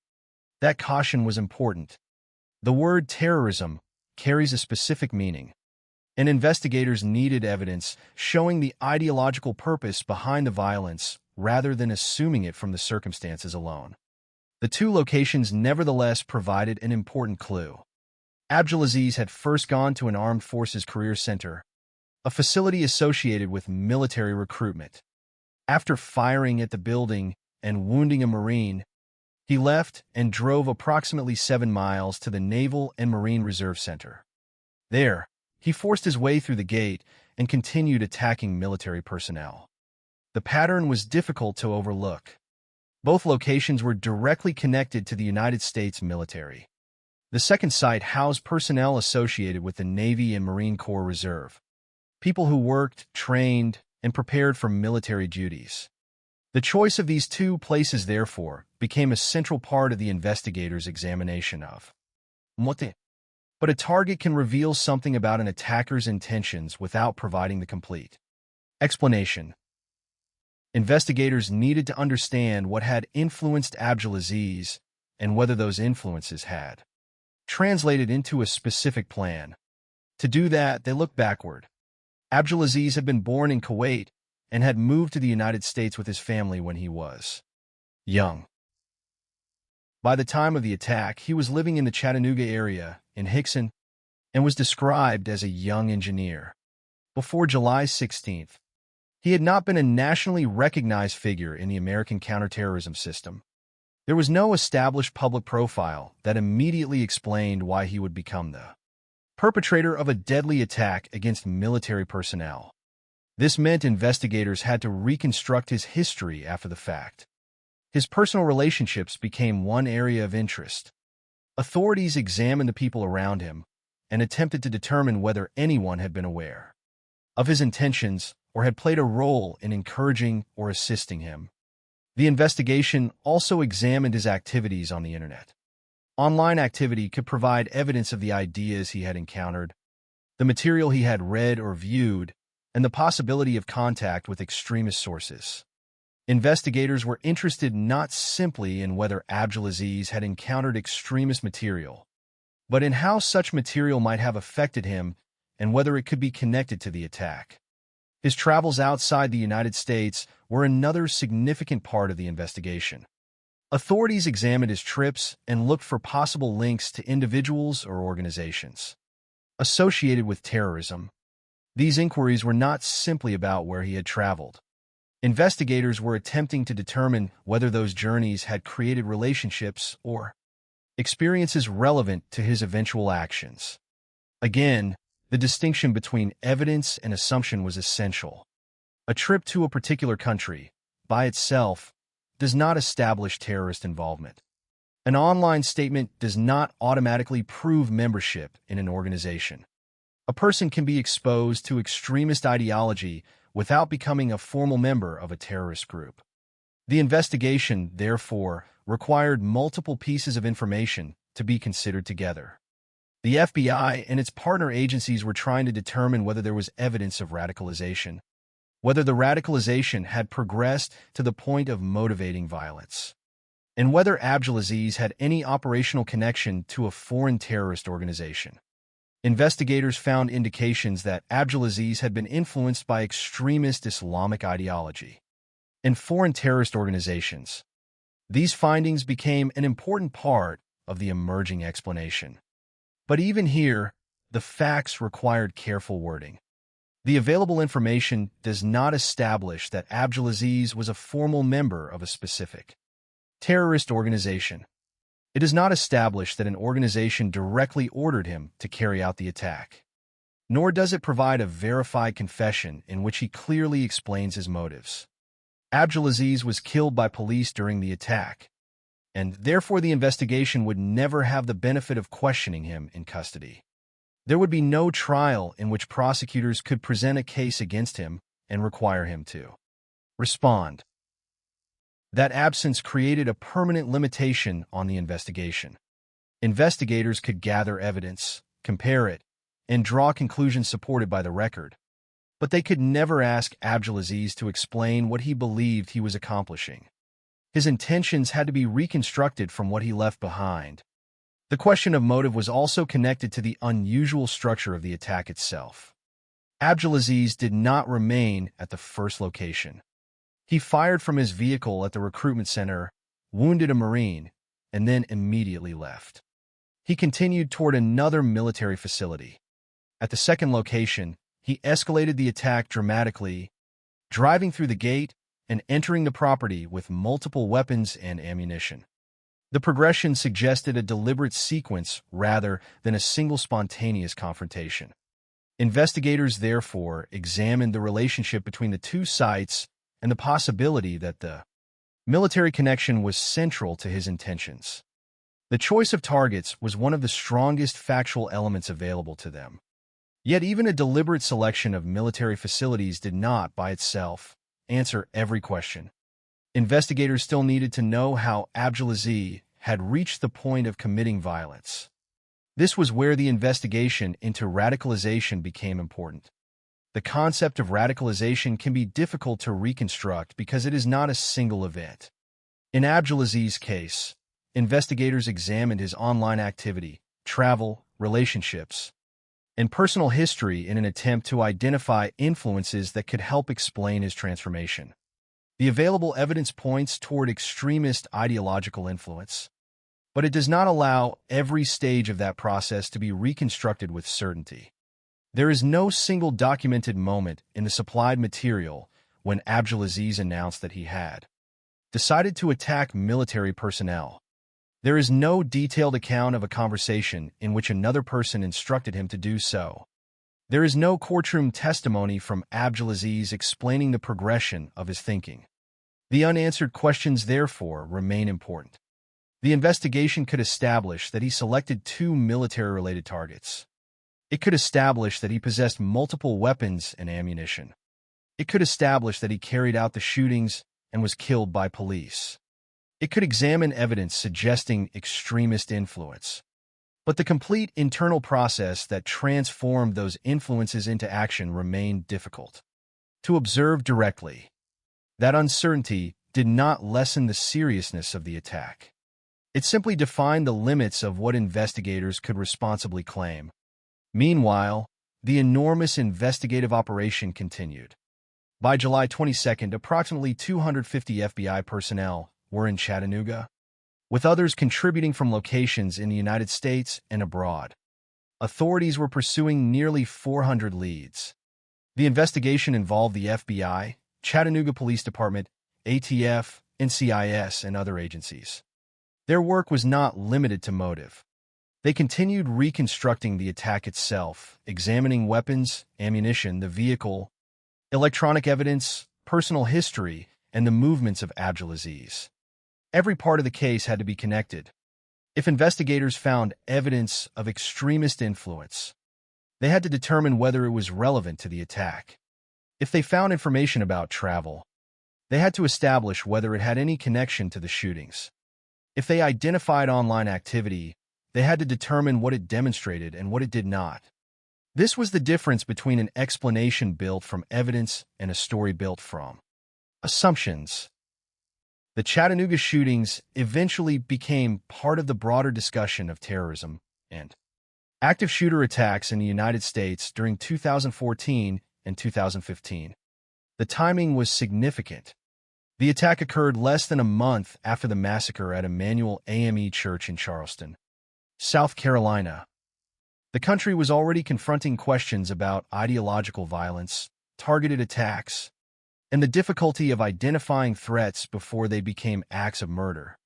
Chattanooga added another dimension: military personnel being targeted at facilities located within an American city. Yet even with the broader national context, the investigation had to remain focused on the evidence surrounding Abdulaziz. His actions were his own. His motives had to be established from the available record. And his death meant that some questions might never receive a definitive answer. There would be no courtroom examination of his intentions. There would be no cross-examination. There would be no opportunity for families of the victims to hear him explain himself under oath. Instead, the investigation would remain the primary mechanism for understanding what had happened. By this stage, the outline was becoming clearer. A young man born in Kuwait and raised in the United States had become influenced by extremist ideas. He had selected 2 military-related locations. He had attacked them within a short period on July 16th, killing 4 Marines and fatally wounding a Navy sailor, while also wounding another Marine and a police officer. But the precise path from influence to action remained partly hidden. That was the final difficulty of the Chattanooga case. The investigators could reconstruct the attack almost minute by minute. They could identify the victims. They could trace the suspect's movements. They could examine the evidence surrounding his weapons and activities. But they could not recover the one piece of evidence that might have answered everything: the living voice of the man who had made the decision to attack. Muhammad Yusuf Abdulaziz was dead. The investigation could continue without him, but it could never question him. And that meant the search for motive would always contain an element of uncertainty. The evidence could tell the story of what he did. It could point toward the influences that investigators believed mattered. It could show why the military targets were significant. But the final explanation for why he crossed the line from extremist influence to murder would remain something investigators had to reconstruct rather than hear directly from the person responsible. The gunfire in Chattanooga lasted only minutes, but the consequences of those minutes extended far beyond July 16, 2015. By the time Muhammad Yusuf Abdulaziz was killed by Chattanooga police, the immediate threat had ended. The second military facility had become a crime scene. The first facility had already been attacked. Several people had been wounded, 4 Marines were dead, and Randall Smith was fighting for his life in a hospital. 2 days later, Smith would become the 5th military fatality. The final number was now fixed. 5 service members had died. 4 were Marines and 1 was a Navy sailor. But the aftermath of Chattanooga could not be measured by 5 names alone. The attack affected families, fellow service members, law enforcement officers, investigators, and a community that had watched a military facility become the site of a deadly attack.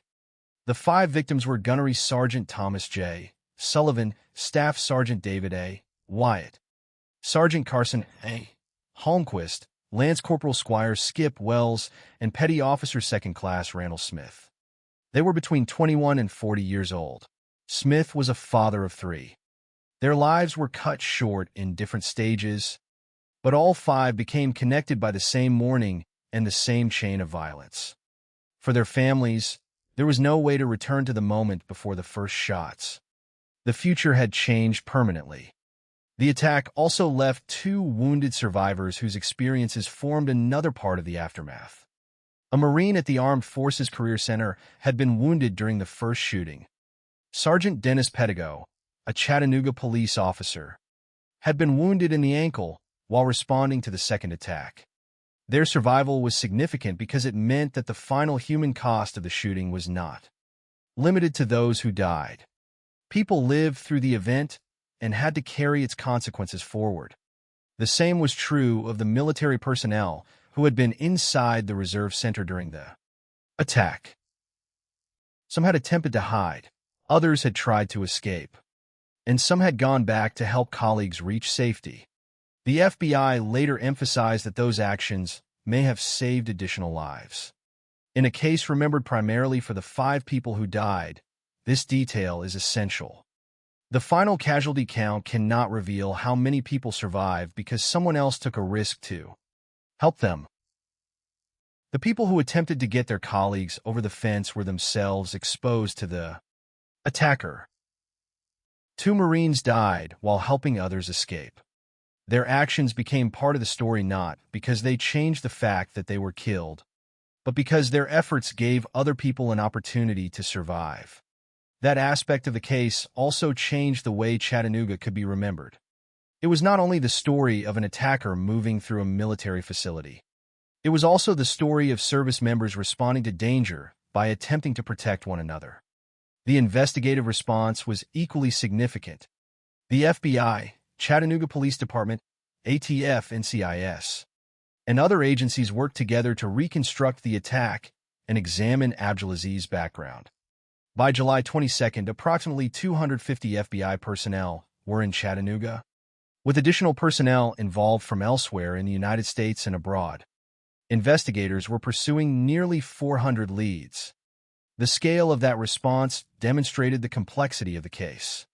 Authorities were not simply trying to determine who had fired the shots. That question had been answered. They were trying to reconstruct every part of the attack and determine whether there were broader connections. They examined the rented vehicle, the weapons and ammunition, Abdulaziz's movements, his personal history, his relationships, his internet activity, and his travel. They were attempting to determine whether anyone else had been involved and whether the attack was connected to a terrorist organization. The investigation also had to confront a fundamental limitation. Abdulaziz was dead. Because police had killed him during the final confrontation, there would be no criminal trial against the attacker. There would be no courtroom in which prosecutors could present the evidence and question him about his decisions. There would be no defense argument from Abdulaziz himself and no cross-examination of his explanation. This absence mattered. In many major criminal cases, the courtroom becomes the final stage in which evidence is tested publicly. In Chattanooga, the investigation itself became the principal mechanism through which the authorities reconstructed the events. That meant the conclusions about motive had to come from evidence that remained after the attacker's death. The FBI examined indications that Abdulaziz had been influenced by extremist Islamic ideology and foreign terrorist organizations. These findings were important in understanding the attack, particularly because the targets were military facilities. But the available facts do not establish that Abdulaziz was a formal member of a specific terrorist organization. That distinction should remain clear. An individual can be influenced by extremist ideology without being formally recruited, trained, or directed by a particular organization. The Chattanooga investigation therefore required investigators to separate ideological influence from organizational membership. The question of terrorism was also handled cautiously in the early stages. Federal authorities did not want to label the attack before the evidence supported such a conclusion. The military nature of the targets was significant, but motive could not be determined solely from the location selected. Investigators had to examine Abdulaziz's background and activities to determine what had influenced his decision. In the end, the 2 locations remained one of the strongest factual indicators of intent. The first was a recruitment center. The second was a naval and marine reserve facility. Abdulaziz had deliberately traveled from one military-related site to another. That sequence suggested that the military connection was central to the attack, even though the precise internal reasoning behind his actions could never be fully recovered. The Chattanooga shootings also became part of the wider American experience with active shooter incidents during 2014 and 2015. The country had already been shaken by other acts of mass violence, including the attack at Emmanuel AME Church in Charleston less than a month earlier. Chattanooga added another example of how quickly an apparently ordinary location could become the scene of deadly violence. But there was an important difference in the nature of the targets. These were not simply public spaces selected because large numbers of civilians happened to be present. Abdulaziz targeted locations directly associated with the American military. That fact shaped both the investigation and the national response. The military facilities in Chattanooga were located within an American city, meaning that the attack brought the threat of extremist violence directly into a community environment. Yet perhaps the most enduring lesson of the case lies in the behavior of the people who were attacked. The attacker controlled the opening moments of the violence, but he did not control the response of everyone inside the facility. Some people sought safety. Others helped colleagues. People attempted to create escape routes. Police officers moved toward the danger. Sergeant Dennis Pettigo was wounded while responding. The actions of the military personnel who helped others over the fence demonstrated that survival during an active attack is not always an individual act. Sometimes one person's decision to help another becomes part of the reason that someone else lives. 5 people still died. Nothing can change that fact. But the actions of those who assisted others remain important because they reveal another side of the event. The capacity of people to act for one another even when they are afraid and under immediate threat. In the years that followed, the names of the 5 service members remained central to the memory of Chattanooga. Thomas Sullivan, David Wyatt, Carson Holmquist, Squire Wells, Randall Smith. Their names represent the human cost behind the official description of the case. They were not simply 5 casualties in an investigation. They were 5 individuals whose lives ended because of an attack that unfolded in minutes. Randall Smith's death 2 days after the shooting also reminds us that violence does not always have a single moment of conclusion. The attacker's death ended the immediate threat, but Smith's family continued waiting until July 18th. Only then did the final casualty count become 5. For those who loved the victims, the aftermath could not be contained within an FBI report or a newspaper timeline. It became part of their lives. The Chattanooga shootings, therefore, remain a case defined by both certainty and uncertainty. The facts of the attack are clear. Abdulaziz went to 2 military facilities. He fired at the first and wounded a Marine. He traveled approximately 7 miles to the second, breached the gate, entered the facility, and continued shooting. 4 Marines were killed. Randall Smith was wounded and later died. A police officer was wounded. Abdulaziz was killed by police. The investigation involved hundreds of agents and nearly 400 leads. But some questions remain less certain. The precise path of Abdulaziz's radicalization cannot be completely reconstructed from the available evidence. His internal motives cannot be directly examined because he did not survive. And there was no trial in which his intentions could be tested through testimony. That uncertainty should not overshadow the facts that are known. It should simply remind us that not every crime provides a complete explanation. Sometimes investigators can reconstruct the actions of a perpetrator without ever fully recovering the private reasoning behind them. Chattanooga is one of those cases. The final image of the story is therefore not the attacker. It is the people who remained, the families who lost loved ones, the service members who survived, the officer who was wounded while responding, the investigators who spent days and weeks reconstructing a few minutes of violence, and the 5 names that became inseparable from July 16, 2015. The attack began with gunfire from a vehicle outside a military recruitment center and ended approximately 7 miles away with police confronting the attacker. Between those points were only minutes. But inside those minutes were decisions, courage, fear, loss, and acts of sacrifice. The Chattanooga shootings cannot be undone, and no explanation can restore the lives that were taken. What can be done is to remember the victims accurately, distinguish evidence from speculation, and recognize that behind every number in a crime report is a human life. 5 service members died. Others survived. Families were changed forever.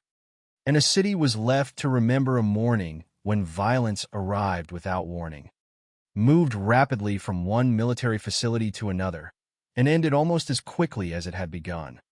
The gunfire lasted minutes. The investigation lasted far longer.